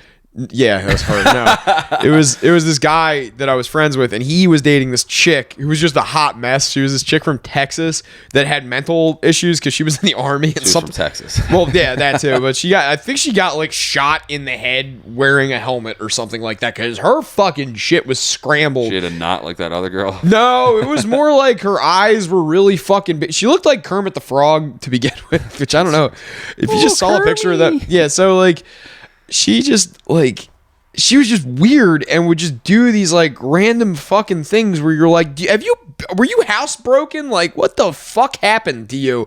Where you're like, you behave this way when you're like around other people. So she's been in the army. She's ex-military. She is in North Carolina where there is an implied familiarity with firearms. People open carry around there, and also having a military background, people are more likely to be like, hey, check this out when you have a gun. So we're at a party one time, and this chick, we're drinking, and Perfect time to pull out a firearm. No. Normally what you do is you pull everybody that's concealed carrying when you're drinking is it's like the keys so you don't designate. There's another bowl next to those. Yeah, so there's all these pistols and holsters in this. Yeah. So all the firearms were out on this fucking desk or whatever. And what could go wrong? For whatever fucking reason, she walks over there, racks one, and then stares directly at the barrel with her finger on the fucking trigger. And we're like, whoa! Like, fucking immediately, like, she realizes, oh, I fucked up, and like puts it down. She wanted to unalive herself. It wasn't loaded. Thank fucking God, it wasn't. Was it a party trick or like? No, she just is that stupid that she just went like the middle of the party, wanders over to where all the guns were, and is like, oh. Like, and we're like, whoa, she wasn't like suicidal. No, she just fucking like, curious. This is a nice gun. Drunk and curious, and we're like, what were you clean this barrel? It was like, what was your end game there? She's like, I want to make sure it's 9mm. It was like, it's a 40. Like, you're fucking way off. It would have been a giant hole in your face. Luckily, people at the party for that exact reason unloaded. Like, they put like either the mag wall's empty or whatever, or like locked open so that you couldn't just. I don't want to be at that party. It was This totally springboards me to another story. But I want to tell. I don't want to fucking just leave Ron hanging in the lurch. I had one more funny Ron story. Give a Ron. He was off season in Ocean City, and there was some teenagers having a rowdy keg party on the beach. So it's just him, and he's trying to like round them all up. They all scatter. He gets the keg, takes it back to his car or whatever, and he's out trying to like round these guys up, and there's like 30 of them, so they obviously outsmart him, and they go back to the squad car, steal the keg back, and then they didn't like pants him, but they like tripped him or something, and like they got away with the keg. This is like his first year on the job. He's like a younger dude. He just gets fucking pwned by like the local teenagers. Nice. They get the keg back, and he doesn't get anyone, and they all get away. That's hilarious. He was like, that was like the saddest walk back to my car. I bet. It's just like, I got fucking wrecked by these fucking teenagers. He just took the L too. Like he didn't call it in. He was just like, I got beat. Like, when my dad was in high school, he was having a kegger because he could like drive on the beach or whatever in Ventnor, and he was having a kegger in the beach in Ventnor, and their car got stuck, and they saw the cops coming, so they tried to speed up getting the truck unstuck, and just got further stuck, and then the cops showed up. And they're like, hey, can you help us? We got stuck too. They realized they had a keg and we're like, fuck it. And everybody just had a party on the beach and like didn't worry about their vehicles. Like, I'll take one. It was like, he's got to tell it because I'm like, I don't believe half this shit. Shit like that happened back in the day. There was no body cams. There was no right.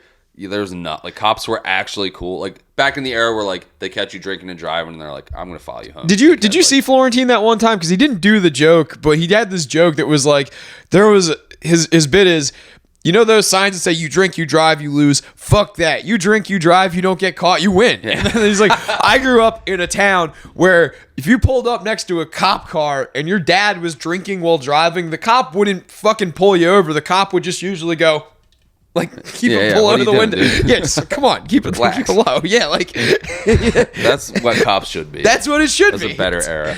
It's absolutely what it should be, and it's like fucking hilarious that we can't get back there. I don't know. Your segue about the guns in the party that wasn't related to Ron, but I just wanted to wrap Ron up. Love you, buddy. Miss you. The guns at the party and like a party I don't want to be at. It reminded me of last week. I went to Action Bronson with Stu. Great time. Party? No. Action was great. It was a great live show. Ate a live band. Had a good time. First concert in years. All nice. That. Good times. Thanks for taking me, Stu. Or inviting me. I drove. Whatever. Doesn't matter. Go fuck yourself. Thanks for buying the tickets. Stu, fuck off. Stu's a good dude. And he listens. Just kidding, buddy. He loves when we shout him out. So I know. He's doing paperwork right now listening to this. Hell yeah. And he's going to be like, God damn it, Joe. I got to come fix that porch light for you. We go see Action. Fuck it. Having a good time. We're like, let's go get some cheesesteaks. Stu's had a few beers. I've had like 7 Diet Cokes. So after the cheesesteaks, we went to Oregon Steaks. Fire cheesesteaks. Yeah. We both have to pee. There's no bathroom at Oregon Steaks, so we're just looking around. And Stu's trying to find a place to just fucking use her behind a car. And I'm like, there's a bar right there. Like, why don't we just go there? We could buy a drink and they'll let us use the bathroom. So we go to this dive bar next to Oregon Steaks called Tanky's. Now, it's not a dive bar. It's actually, they look like they remodeled it recently. But the hangout there, it's like a South Philly dive bar crew. You know what I mean? Some rowdy ruffians or whatever the fucking word is hanging there. Ruffians? Yeah. Did you say ruffians? Yeah. Sorry. Anyway, we're hanging out at this bar. We're watching the World Series Game 1. And there's this, like, I get my Diet Coke. He gets his Cape May IPA. Fucking chilling. And there's just this one rowdy lady with, like, a mullet there who just keeps taking over the touch tunes, like, putting on music and, like, yelling at everyone, just being, like, a hooligan. And, like, everyone there seems annoyed because, like, what's the physique on this lady? Like, paint the picture. What's she look like? About your height. My weight. No, fatter than you. Okay. Probably like 180. Not super fat, but like Philly fat. Like we're talking like pudgy upper forearms. She had a hoodie on. I had no idea, okay. But like she was kind of doughy. You know what I mean? Not in shape at all.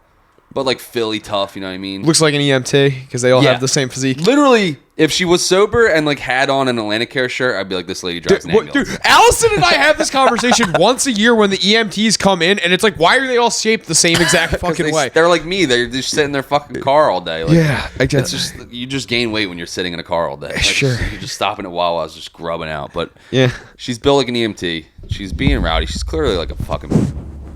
I was quiet. Shit your pants. I kind of gambled on it. Good for you. She's being rowdy. She's pissing everybody off, except me and Stu are like, this is great. Like, this is the real Philly experience. Like, we're tourists. You guys are having fun. We're shoobing out. You know what I mean? Like, this is awesome, dude. So, I guess the bartender can see his regulars getting annoyed, and we get the backstory later on, but he's just like, Sharon, you gotta go. And she's like, fuck you, motherfucker, you're a cheap piece of shit. Starts like berating this guy, like going off on him. And he like politely like escorts her out the front door. And he's like, yeah, the lady's crazy, like she's a mess, like I can't have her here anymore. And he's got the Italian flag on his pants. He looks like he like knows some people, you know what I mean? Yeah. You know, he's a real this guy was cool as a cucumber. Like, you want to hang out with this guy and have a couple, you know what I mean? He was a fucking cool customer. Yeah. And he's just telling us, like, this lady's a mess, dude. I can't fucking have her here. And then she comes back in the side door and keeps shouting at him. She's like, you're a fucking pussy. Fuck you. I'll smack you. Come outside right now. Like a comedy routine, just like pops in. Just pops in another door. And he's like, shut the fuck up. Call your husband down here. I'll smack him. He's over in her face now, like walks over. And he's like, call your brother, your son, your husband. I'll smack all of them. Your whole family. You're fucking losers. Fuck you. Get the fuck out of my store. Don't ever come back here or I'll fucking smack you. And she's like, come outside, blah, blah, blah. She leaves again. He goes back to the bar. He's like washing glasses or whatever, telling us, he's like, yeah, dude, that whole family's a mess. I can't do it anymore.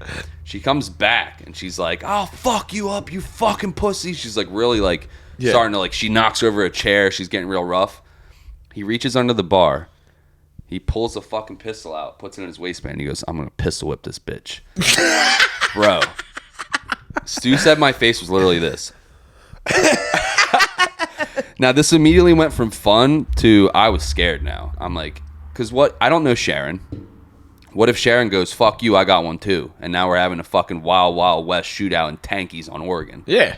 Sounds like a blast. It wasn't fun anymore. Like, I was just like... Now you got my attention. It was like the party you don't want to be out with the gun. I have no familiarity with guns, and there was one immediately in front of me under the bar. Like, he like reached under in front of me. He's like, fucking pistol. Now, Stu heard him say, I'm going to pistol whip this bitch. I thought he said, like, you know what? I got a pistol, bitch. So I thought he was going over to shoot. I didn't know he was going over to just a fucking blammer one. Like a fucking pistol whipper. Nothing physical happened. She saw what he did, and he was like, call your husband. And she kept saying, my husband's 70 years old. Like, it was like how old was she? Like, probably 60. Oh, like late okay. 50s. Okay. She was just okay. a drunk mess. Yeah. Just a mess. He wasn't actually going to hit her. He was just trying to get her the fuck out of there. Like, yeah. So he just fucking pulled it out in front of her and like put it in his waistband. And I was just like, what the fuck? He's like, I'm going to pistol whip this bitch. I'm going to show this bitch a good time. That made me and Stu's night like more than the concert. We talked about it like the whole ride home. That's hilarious. It was hilarious. absolutely electric. And then the guy comes back and like, he was real cool. We were throwing him like extra tips and stuff. I threw him he gave me free. I bought the first Diet Coke and then he was just refilling me. Like, that's sick. Yeah. There was only like 5 people in there. It was like a Wednesday night or something. So it wasn't, or it was actually Friday. It just wasn't busy. But he was real cool. He talked to us for like 10 minutes and he was just like, dude, this lady, he's like, she's been coming here for years and like, I kick her out for like 6 months or a year and she comes back around and he's like, normally I give her a to-go drink. I'll make her one of they had like Tanky's famous slushies or whatever. Like they had like a Wet Willy style like slushy bar or whatever. Or they had a couple of them. It wasn't like a whole bar. Like the daiquiri thing. I they know had what like 2 machines. Yeah. It wasn't this place. Tanky's is not like a daiquiri bar, but like they had them. Yeah. And like he sold them to go with the lid. Right. And he's like, I would give her some to-go drinks sometimes. You know, when she's not drunk, she's like a nice lady, but when she gets fucked up, then she just fucks it up for everyone. Yeah. And he's like, tonight she came in, she seemed pretty straight. She was like, hey, Tommy, can I please just like a couple drinks, play a couple songs, I'll get out of your hair. And he's like, this is what fucking happens. He's like, I can't let her in here. Time. He's like, every fucking time. It's like once a year I let her in. She makes a scene. I got to pull a gun on her.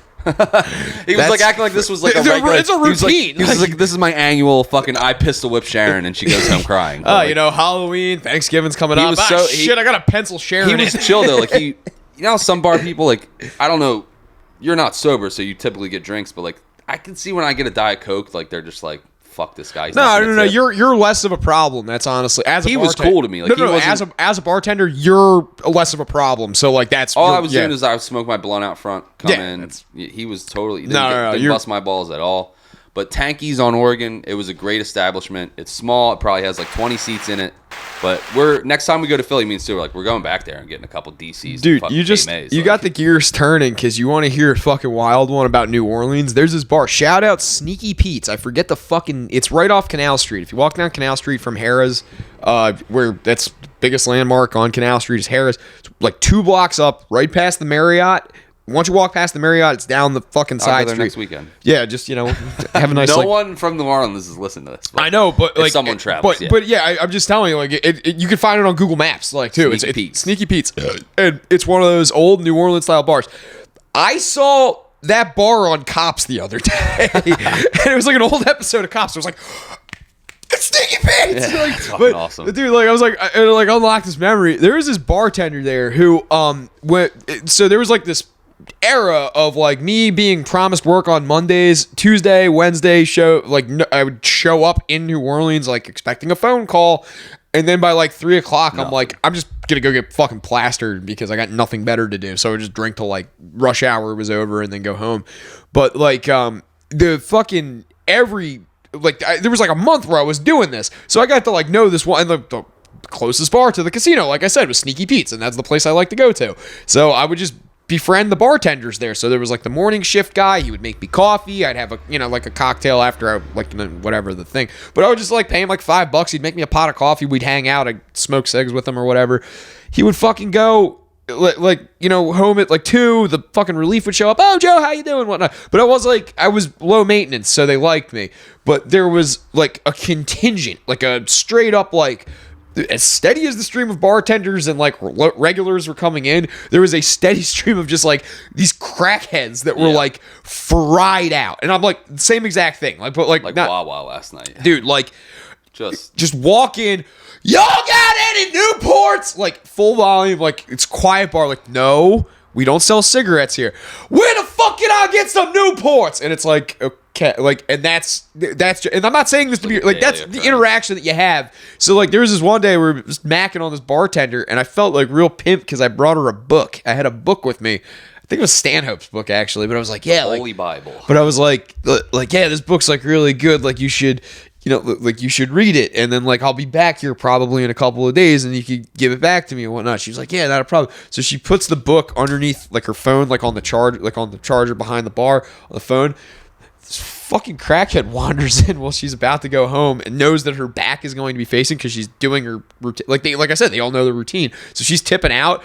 He comes in and just fucking steals her phone off the charger and then goes running down the block. And it happened like that. Like we didn't even realize it happened. But then, like, I'm like, oh, shit, he didn't get my book. So I take my book back, and everybody's like, were you in on that? I'm like, no, I wasn't. They're like, no, you were. And it's like, it turned into this whole, like, accusatory thing where they're like, no, he's not a crack. Like, we know him. He's fine. He looks like a crackhead. He just looks like shit, but he's not. No, he's fine. He's here for work. He wouldn't, like, rip off me. Like he just took his book back. We're like, it was he like a whole. Spends like $100 a day here. He's not trying to steal your iPhone. It was just a whole confused shouting mess because now I have strange bar patrons, like, getting ready to fucking square up on me. And I'm like, Yankee stole your phone. Fuck you. What the fuck do you think you're doing down here, you're a Dixie motherfucker? Like, yeah, Italians. That's uncomfortable. You're like my cousin Vinny down there. I fucking hate it down there. I hate it down there so an Action fucking Bronson much. line. What? Everywhere I go, I stand out like my cousin Vinny. Yeah. I just think of you in New South. Orleans. It's North Kakalaki. Your name's Italian. Well, that was that chick in Mississippi. And a couple episodes, about 2 years ago now, a couple episodes. But yeah, I was describing when I went to Mississippi how like every chick just fawns over me for being exotic, and I'm not like an attractive person. Like you're different though. But I'm different, and that's just it. Like because they're like it's the same how dudes like fawn over the Russian J1 chicks when they come here. Oh, fucking hot on, baby. Slice me off a piece of that fucking. You want to get vodka, married? Baby. You want a green card, sweetheart? Love it. Are you kidding me? I'm fucking. If it wasn't such a socially unacceptable thing to get a mail order bride, I would just get one. I have some like uncles 3 weeks. It's totally acceptable. They not change them in every 2 years like a fucking that's car just lease, it. Like I can like lease it out. They literally do. Dude. My uncle's got to drive to like Washington State to pick them up. I guess they come over on like the fucking Underground West Railroad. The Underground West Railroad. It's a boat. Yeah, but yeah, submarine. But yeah, the Titanic. What were we on right before we got onto that? Hanging out in the dive bar, Sneaky Pete's, and they were all accusing you. And then no. After that, we were talking about fucking something before I got on to fucking wives. How do we get before Russian prostitutes? Russian wife thing. This is why you need a fucking stenographer in here. Yeah, I forget. What's going on with you? Darn, that's gonna bother me. I know. Someone listening to it's like, dude, this is the most frustrating fucking podcast. No, what the fuck were we talking about? The dive bars, and then how do we get on? I don't know. Oh, they liked you down there because you were different. Because I'm exotic. Like the dudes here love the Russian chicks. Yeah, the fucking chick was like checking in this like 6'3" black guy at the Marriott, and it's like, I mean, he was a handsome guy. He was a basketball player. Like he was there for some college shit. Person. No, but yeah, basketball American. Yeah, but figuratively. I don't know why that's so funny. It's accurate. I see that more and more on like Twitter and Reddit. It's great. It's a fucking great deflection because it's like it's like a backhand. It's a backhanded compliment, but it's like a funny like deflection of like I'm not trying to be racist. racist, but you guys are basketball Americans. Like, but anyway, definitely racist. But anyway, like, so yeah, Racism light. This guy was going to a college like seminar or something like that where he was speaking. He mentioned because he's getting checked in before him. He was like, yeah, I'm here with the fucking Purdue or whatever, fucking doing the basketball thing. Oh, okay, your locker rooms is down the hall up there. And I'm like, oh, she was being like really sweet with him. Like, it would be nice if she gives me the same sweetness. And like, she looks at my ID and she's like, baby, you got to tell me how to say your last name. And I'm like, Scrocka. And she's just like, oh, that's great. Big fake fucking tits all quivering down there, dude. Just like she was grabbing my hand like that while I was getting checked in. I was signing the fucking registration. She's like, oh, just, I was like, she's like, and let me tell you right now, this room right now, it's the best I can offer you. But if you need a little something extra, a little bit, not like a little something extra, but she's like, you need like a little bit better, just come back and ask. And I was like, oh, that's fucking, it's time do you get off, sweetheart? Chick's gonna end up fucking blowing me or robbing me or something. But no, definitely the latter. Yeah, well, what happened was or both. What happened was I was watching, actually, the World Series was on. I was watching the World Series, and all of a sudden I hear just like,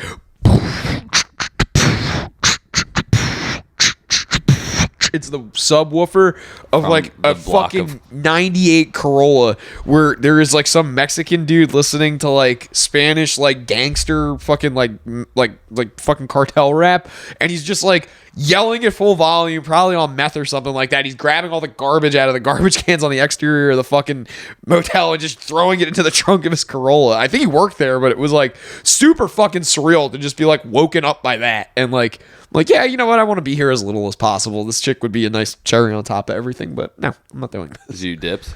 I didn't dip after that, but I dipped like first thing in the morning. Like, right on. I wasn't staying there for too long. I was trying to make your move.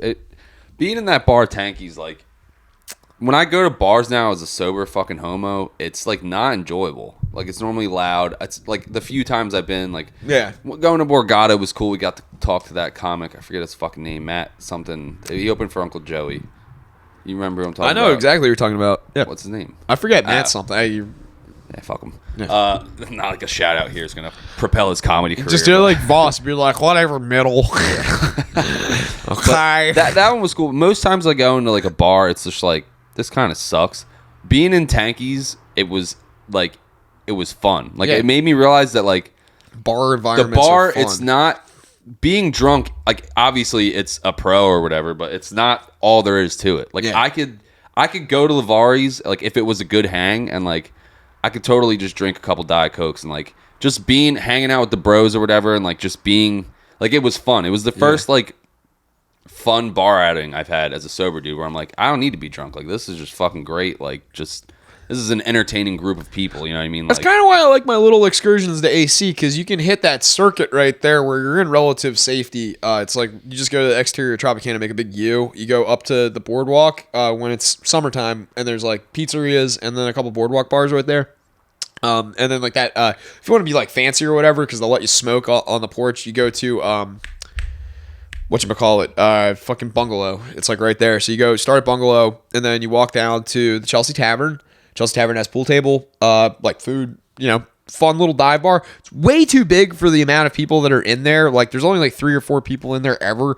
But that exact thing, whatever's on TV, like sometimes I can walk in there and they're watching soap operas, and I'm like, this is great. Like, you just hang out. They're shooting the shit, talking about the game coming up. Hey, you got to try this pizza. Like, oh, fucking A, right. Like, obviously, if you drink, like, getting a cocktail enhances that experience. Yeah. But like, as a sober dude, like, the experience is still fun. In the right environment. Yeah, that's like, I don't know if I would have fun hanging out at Lavari's with all the fucking it's probably lame as fuck. Awful. But like, I've been in yesterday's picking up orders, and there's just like football games on and stuff, and I'm like, people are having, I could probably hang here with like Joe and Tyler and like not drink and have fun. You know what I mean? Yeah. Like, you know what I mean? Like, just, or like with Stu and Shep or whatever the fuck. Like I don't know. It was just the first enjoyable bar outing I've had in years, and I was completely sober. I was stoned, but I wasn't hammered. If it wasn't such like a kind of like miserable crew of people that would go there, me and Pass have had a lot of fun going to the Buck Tavern not Buck Tavern, Corbin Cafe since it reopened. I have some.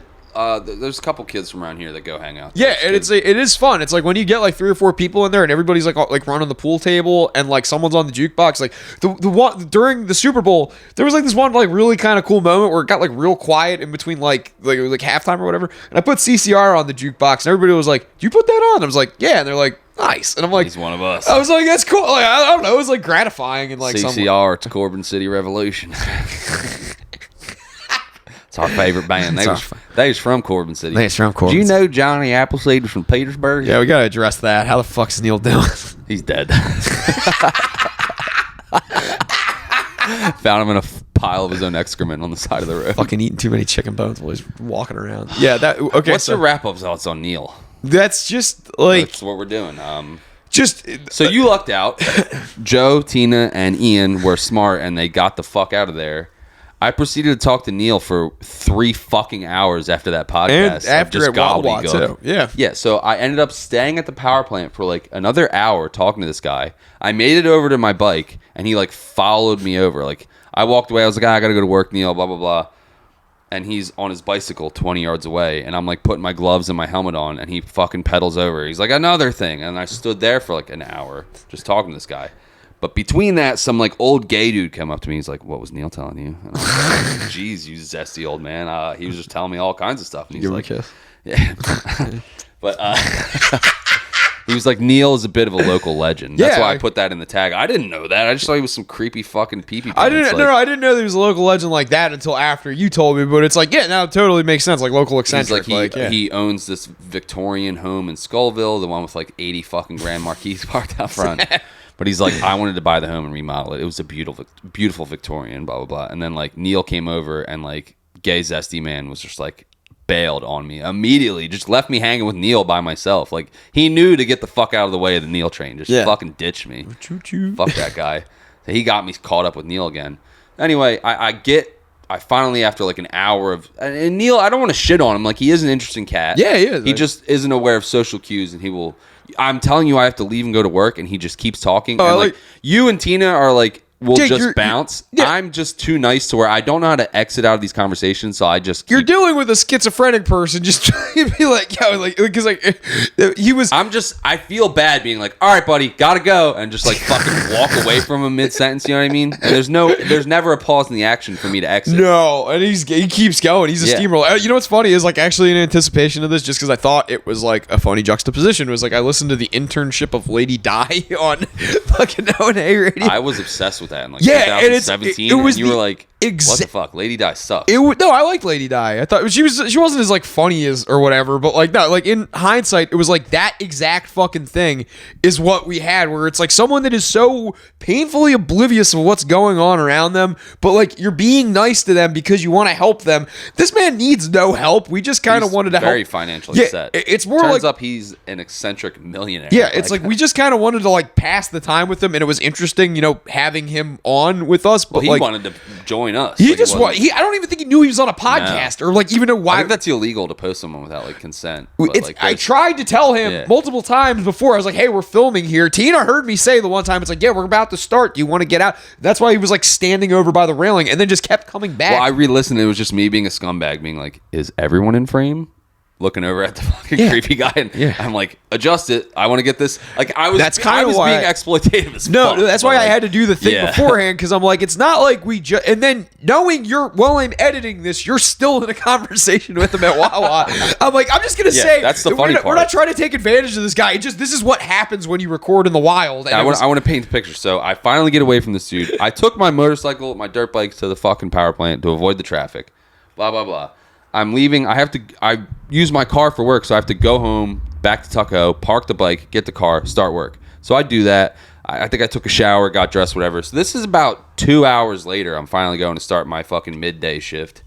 I'm like, I haven't had coffee yet. I have a headache. Let me stop at Wawa, grab a cup of Joe. How you doing? As soon as I walk in, Neil's by the door, just standing there. And he's like, "Hey, Jake, you want to buy me a breakfast sandwich?" And did he say that? Yeah. Oh, actually. And I tried to, and he was like, "I was only kidding." Blah blah blah. I was just fucking with you. That was a test. I was really gonna buy him. And one. you Like, dude, I passed. got you, Sizzle. You fucking gave us great content, but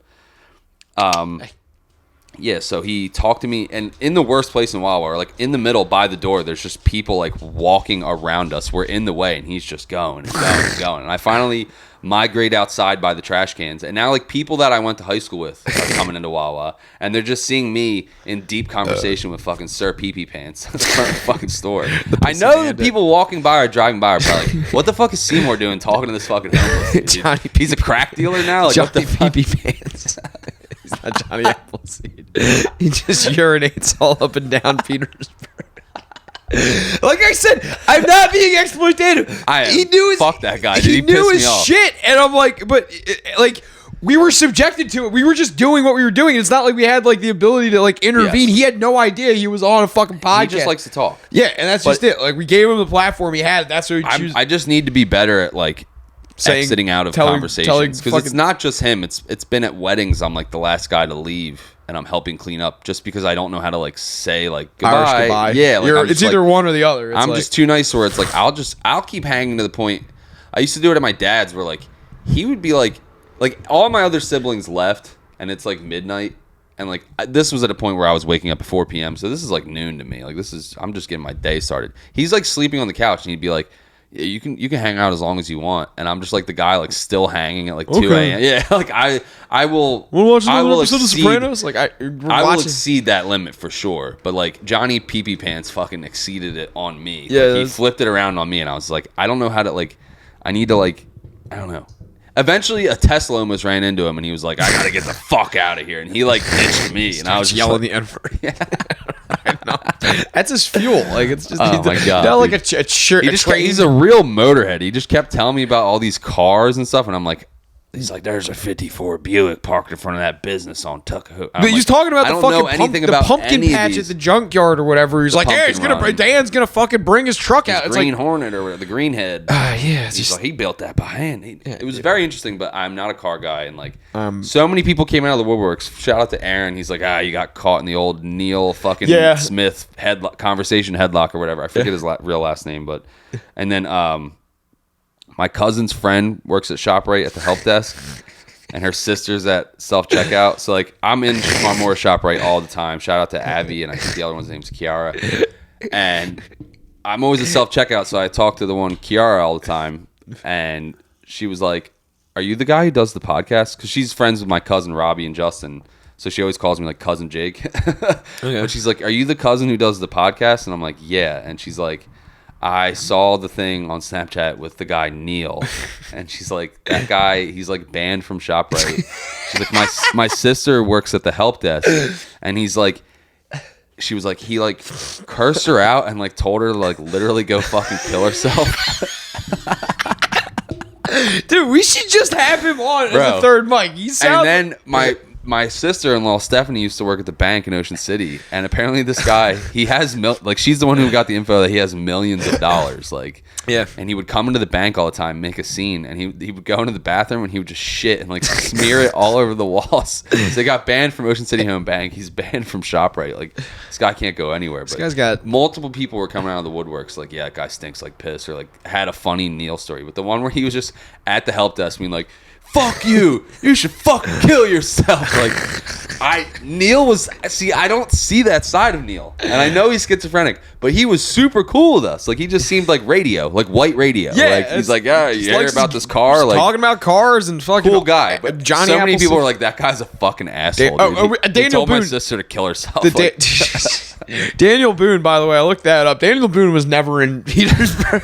He might have built a house, but like it's Daniel Boone's brother. Oh, it's Daniel Boone's brother. Cottage. Okay. I actually saw it's this little blue shack on the side of Route 50. And I was like, is that it? Maybe it was built in the 1700s. I mean, I looked at a house up the street on Old Tuckahoe, and it was built in like 1860 something. So like, and it looked old and creepy, but the Johnny Appleseed thing. Yeah, I fucked this apple tree the other day, and it was it made me dive deep on Johnny Appleseed, and he wasn't just this guy who was like frolicking through the woods throwing apples. It was like an Appalachian fucking folk hero that was like, it was like a political figure that he was going around and setting up apple orchards, like regenerative agriculture. Like and he would let a neighbor tend to it, and then he would like split the crop with them, and he was just setting them up all over. So I don't doubt that it is possible that the real John Chapman, in his travels from Ohio to Pennsylvania to West Virginia, maybe he did set up an apple orchard in Petersburg, but he's not, like, he was claiming that he's from Petersburg, and he is not. He's from Massachusetts. But, and I kept asking, he was like, you'd have to ask Mr. Lindblom or whatever the fucking guy's name was. Who the fuck's Mr. Lindblom? It was some guy. Oscar Lindblom's dad? His name started with an L. I can't think of it. Like Mr. Ulbrich or something. He's like, you'd have to ask him. And I was like, oh, I would love to. He's like, where is he? He's like, he died in 1998. And I was just like, well, maybe you can ask him with the voices in your head, but I can't. It's just accurate. Like, but, yeah, that was something else. That whole podcast, upon re-listening, like, it wasn't great. It's frustrating as fuck. It was a tough listen. For some reason, your mic was turned up louder than mine, or you were holding it closer. It was just the way I was facing, because there was 3 mics, and then one was supposed to be ambience, and then Tina kept holding it like over here, so the fucking, like, I was the only one that was getting picked up because nothing else was coming. Mine sounded low and then yours sounded loud, so I'm like, sounds like you're yelling. And then at the point where it was like 2 conversations going on at once, now that was interesting content to me because I was only hearing Neil, but once everything's getting picked up on mic, it's like you and Ian bullshitting, you're coming in louder, and then it's me trying to hold my mic to Neil. You can hardly fucking hear the guy. Like, it was a tough, like, it was good, but it was just like, it was much better live. Like, being there was it's easier to listen to or whatever. But there's 2 things about that. Ian and I have this, like, we have a pen. Like, so it's weird that he's on the podcast and we just completely glossed over it, like, in the moment. He was cool. But shout out to Ian. Well, because Ian and all of us have that fucking hilarious homeless story. We can, like, rap on that. But there's 2 things about from New Year's Eve a couple of years ago. Ayo, Hot Wheels? Yeah. Okay. Ian was there for that. No shit. I forgot that. That was the year. He has different hair now. Yeah, I was picturing a totally different person. I forgot that was Ian. Yeah, so so Ian and I have a penchant for 2 things. One is homeless people, obviously, like, because, you know, we just encounter them because he's like us, like, he's a magnet for crazy. Yeah, like, we just talk to anyone, and Ian goes to, like, all these, like, folk, you know, like, festivals and, like, art fairs and stuff like that because he's like an outdoorsy kind of guy, and he likes, like, rustic stuff, and he's very, like, local oriented. He likes, like, going to, like, if there's, I dig that. He lives in Port Norris, so, like, they have the Oyster Festival. Like, that was a blast for him. He'd go to, like, the Gandy Strawberry Fest or something like that. Absolutely. He goes to, like, all the local vineyards. He went on a ship ride the other day out of Port Norris. He was on, like, an 1870s galleon or something. That's really cool. Yeah, it was fucking sick. He had the place to himself, too. It was sick. But, like, Ian and I have a penchant for parking lot, like, because it gets so crazy in the summer. What we used to do, we have a penchant for parking lot. Yes. What you just said. Yeah, elaborate, please. So, when we were underage, we were working at Oceanside. We used to go to the Wawa in Avalon after work, and we would just post up on that ledge there and just sit and people watch for hours. We're talking like 2 hours after work. Like, we get off at like 9, and we'd stay there till like 1 in the morning sometimes, and it was great. It was shooting the shit. Just shooting the shit. Wawa parking lot's a good hang, dude. Excellent, and you get like a fucking melange of people that come through, and there was this time this girl showed up in a hot dog suit, and like I was the guy at work that would show up in a hot dog suit. So like she's taking photos with me. We're sending it to everybody. Everybody's running down from work. Like, with no fucking way there's a girl in a hot dog suit here. Dude, it was great. We saw a limousine pull in one time. The kids from our competitors was this place called Sylvester's, and the Sylvester's kids and us were like tight, but like, you know, it was always like a bullshit kind of like, hey, you know, you're our competition, like kind of like that. So like one time the kid, just to be dramatic, was like, you know what? I'm going to light your building on fire, and I'm going to start right here. And he lights the handlebars to his bicycle on fire and then just rode off into the night with his handlebars on fucking fire. Yeah, it was hilarious. Like, so the pinnacle would always be somebody getting stuck in that park, because it's a real narrow parking lot, just someone getting stuck, and we call it the dance, when like people don't know to back up or like whose turn it is to go. So we just start going dun dun dun dun, dun bum bum bum bum, and start doing that, and like people watch a fucking jitney back into someone one time. We watched that limousine get stuck in there. Watched the cops arrest people. Like there was this chick driving drunk as fuck, hits the fucking curb and takes her entire bumper like off, but like, you know, like there's like driving forward over the curb, and it like and it pushes all the like cosmetic plastic and shit. It did that, and then she threatened me with a taser. fuck you. I told her she's too drunk to drive, and then she said that she could drive wherever the fuck she wants, and then tried to give Chick some rules. No, this chick tried to get some like 10-year-old kid to give him a slice because he's eating pizza in front of Wawa. Like he brought like Circle Pizza with him, so him and his buddy are eating this like large pizza, and this chick's like, I want a slice of pizza, and it was like they're like 10 years old, and she's like, I don't fucking care how old they are. I was like, that makes you a pedophile. She's like, fuck you, I am not a pedophile. And it goes back to her car, gets a taser, and threatens me with it. And like we had this kid named Phil who would like always hear these wild Wawa stories and never would witness them. Did the cops come and arrest her? I don't think they arrested her, but they talked to her. They told her to get the fuck out of there. I was like, you're like way too drunk to be driving, though. And I made sure to reiterate that to the cop. The cop was like, oh, wait, just let her go. That's crazy. But yeah, like that kid, Avalon would be like, yeah, that was like our thing. Like the fucking parking lot shit was always the most crazy. So Ian and I like watching people back into each other. That's fun. I'll get Snapchats from him once in a while. Like he'll be at his Wawa, and there's just an 18-wheeler with like a Karen in a minivan just going fucking at it, like squaring off, like Tyson and fucking Holyfield. Yeah, it's great. But then yeah, we're magnets for homeless people. That's the part. Well, no, that's a funny. You're glancing over an obvious one. Yeah, like, that you guys witnessed the dance. Yeah. And it just happens to be the one time Ian's on the podcast, and we actually got to see a bit of a dance. Yeah. Oh, yeah. I forgot. That was where I was going. That's where you're going. I was trying to let you get there. No, I completely forgot it because I was going to go right into homeless people. But yeah, like, no, we got to fucking see that kid just get stuck, and nobody was giving him any room. It was great. He didn't need, like, kid was a fucking retard. I don't know what the fuck he was trying to do or how he got himself in that predicament. But then, when, like, the traffic moves forward and he has enough room to go, he is inches away from hitting this, like, the barrier. Yeah. And he has 80 feet behind him to back up and give himself plenty of room to make the turn. But, like, this kid didn't know how to drive. He's, like, shouting out the window, like, this wasn't a good idea. He was, like, some dorky fat kid. He was the one that showed up, and he drives up with his window down, sees me and Tina standing there, and goes, are there bathrooms over here? And we're like, yeah. And then he, like, parks, and he's like, yeah, I got here early, so that they said there wasn't going to be any parking, but I lied to the cop, and sure enough, there's plenty of parking. It's like, Jesus fucking Christ. But then he goes to the bathroom. We don't see him until that happens. Like, kid couldn't fucking drive for shit. And there was people in front of him in, like, an Audi SUV, and they're like, don't move. Like, they're probably, their camera's probably going, like, he's right next to the fucking bumper. He is inches away from their fucking $80,000 car's bumper in his fucking Hyundai just Sonata, yelling his fucking head off. He's like, I don't know what to do. And the lady's like, make mistakes. Sir, don't move. Like, just give us a minute. We'll pull forward. Like, they had to, like, coach him through it like a fucking suicide And then there's all coach. those dudes on those fucking bicycle, the e-bike crew. There's like all those like me in 13 years is like those guys, a bunch of 40-year-old dudes with e-bikes. They're just standing there pointing and laughing at the kid the whole time. I didn't get them on camera, but that was my favorite part because afterwards those things happen to anyone. But how he handled it afterwards, where he didn't back up at all, and there was ample room, and I out loud said, I'm like, why the fuck didn't he back up? Like, he cleared it by a centimeter. Like, and we were all like, oh, like go nuts. But like, that kid should not have a license. He should retake the test. Like, how do you are that unaware? Like, I have a new driveway. I don't have it dialed in yet, and our yard doesn't have like a light. It's dark, so at night I'm a little fucking fidgety trying to back into my spot. But like, what is this kid doing? What is this kid doing? How do you not like?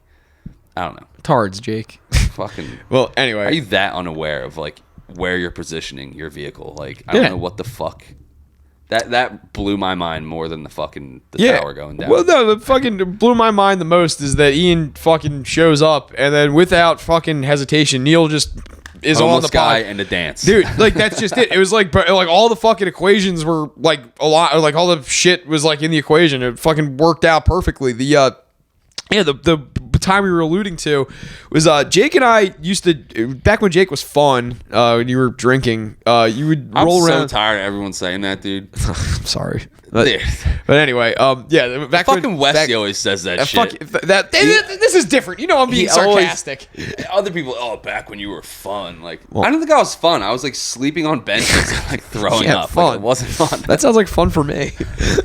Just a fat mess falling asleep in weird places. Basically what I do now.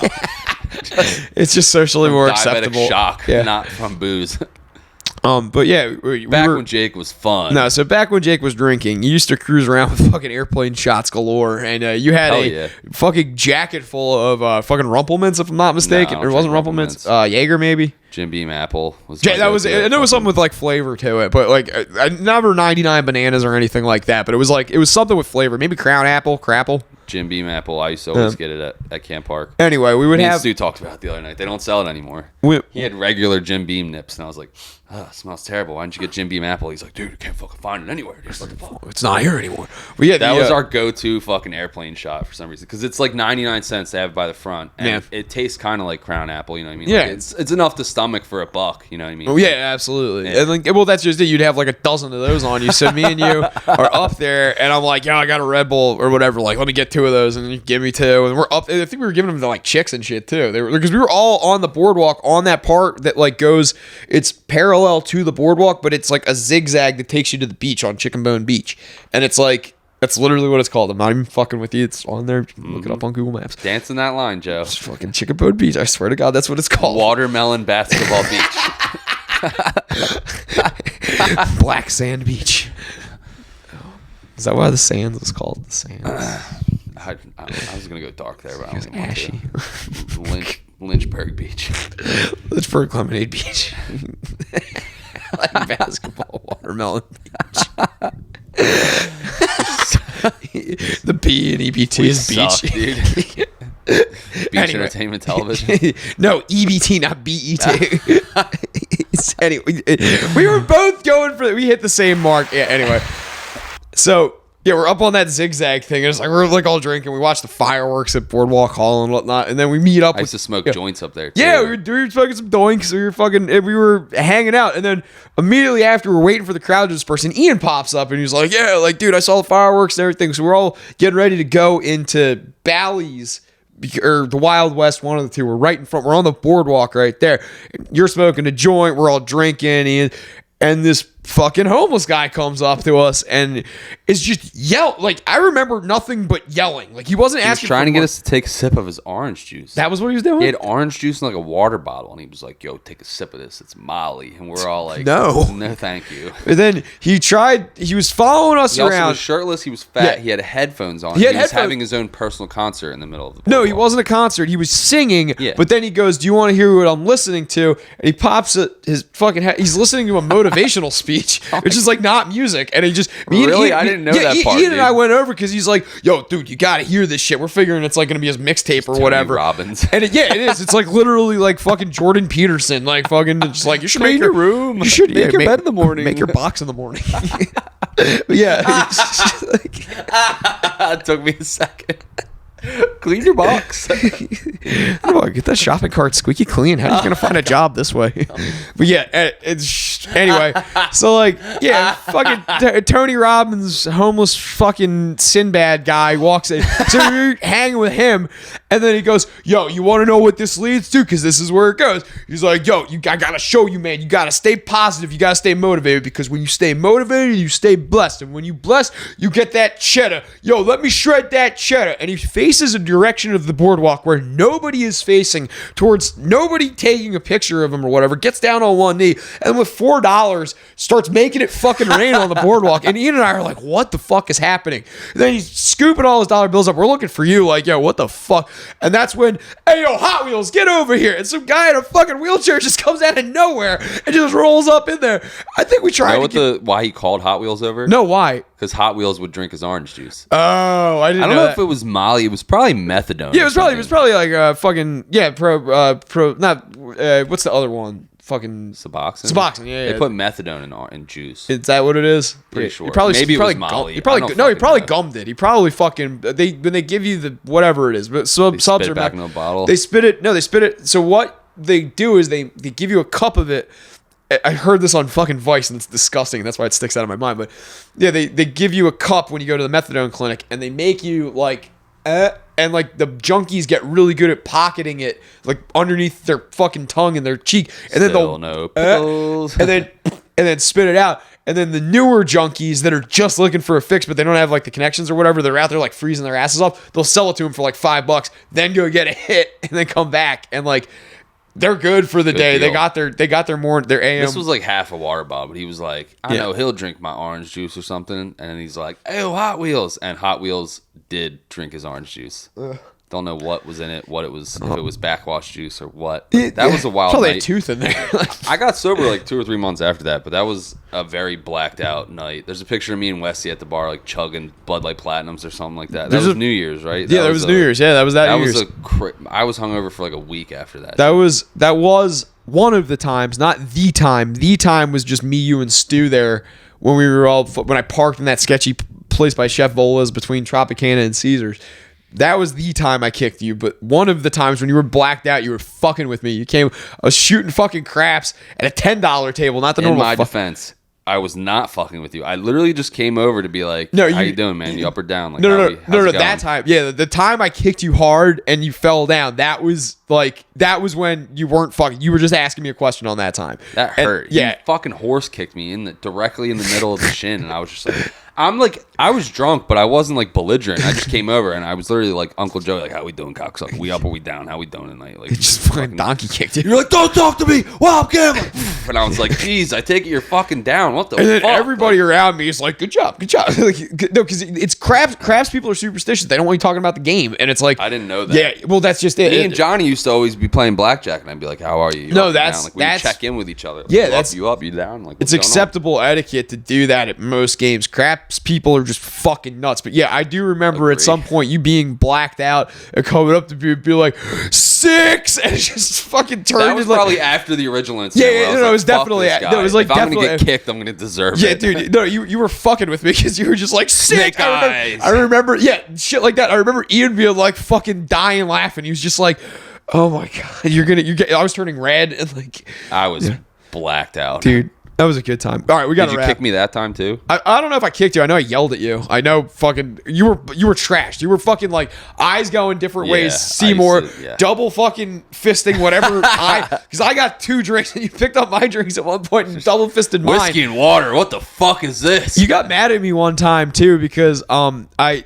was hitting your pen. I kept asking to hit your pen. We were at Ocean with Johnny the one time, and I kept ordering free fucking whiskeys, and you were like, "Get something better," and I'm like. No, it's free and they'll bring me 2 of them. And then like 4 reorders in, you're like, dude, stop it. I can smell that on you. And then it was like whiskey mixed with water. No, it wasn't Johnny, it was Aaron. Because we're dropping Aaron off and I'm in the passenger seat. I just remember making this noise that's like, bro, my fucking throat's killing me. You're like, yeah, you sound like a fucking ashtray full of whiskey, dipshit. Like, you were sober at the time, so you just like watched the whole thing go down. I was just like completely wrecked and like lost money. All right, we got to wrap though. I got to piss my pants. I got to pee too. Anything you want to plug? Yeah, Can Man 609-425-3143 for all of your garbage can, dumpster, and other power washing needs. Jacob? As always, we're sponsored by Stewart's Handyman Service. Give them a call, 609-338-9427. Anything you need done to your house, I'll get it done at a good price and good work to boot. I just also wanted to plug Tanky's on Oregon and Philly. If you're ever at Oregon Steaks getting a steak, you want to go get a beverage afterwards, this is a fine establishment. I didn't catch the bartender's name, but he's fucking cool as shit. Go down, spend some money, throw him a 20, fucking tell him the BLACKTOOth boy sent you. No, I'm just kidding. Don't say that, but just you can say go that. Go down to fucking Tanky's. It's a great spot in Philly. I actually do have one piece of business. I actually have to air this, or not air this, but if anybody is interested in playing a tournament poker home game, let me know. If you're in the South Jersey area and free this Saturday. There's a guy that I played his tournament a couple of days ago. It was a lot of fun, and he's safe, friendly environment. We're not going to like some fucking seedy basement or whatever. Just go to this dude's garage. Mine's like $100. It's fucking awesome. I had a great time. Just ask me if you're interested. I'll get you the details and get you hooked up. Shoot him an email at jscrock0. jscrock0@gmail.com. Title, poker game. Title, CC, your mom. All right, thanks for listening. Yeah, I actually do want to hire you to do my cans. Thanks for listening. Go fuck yourself. Love you guys.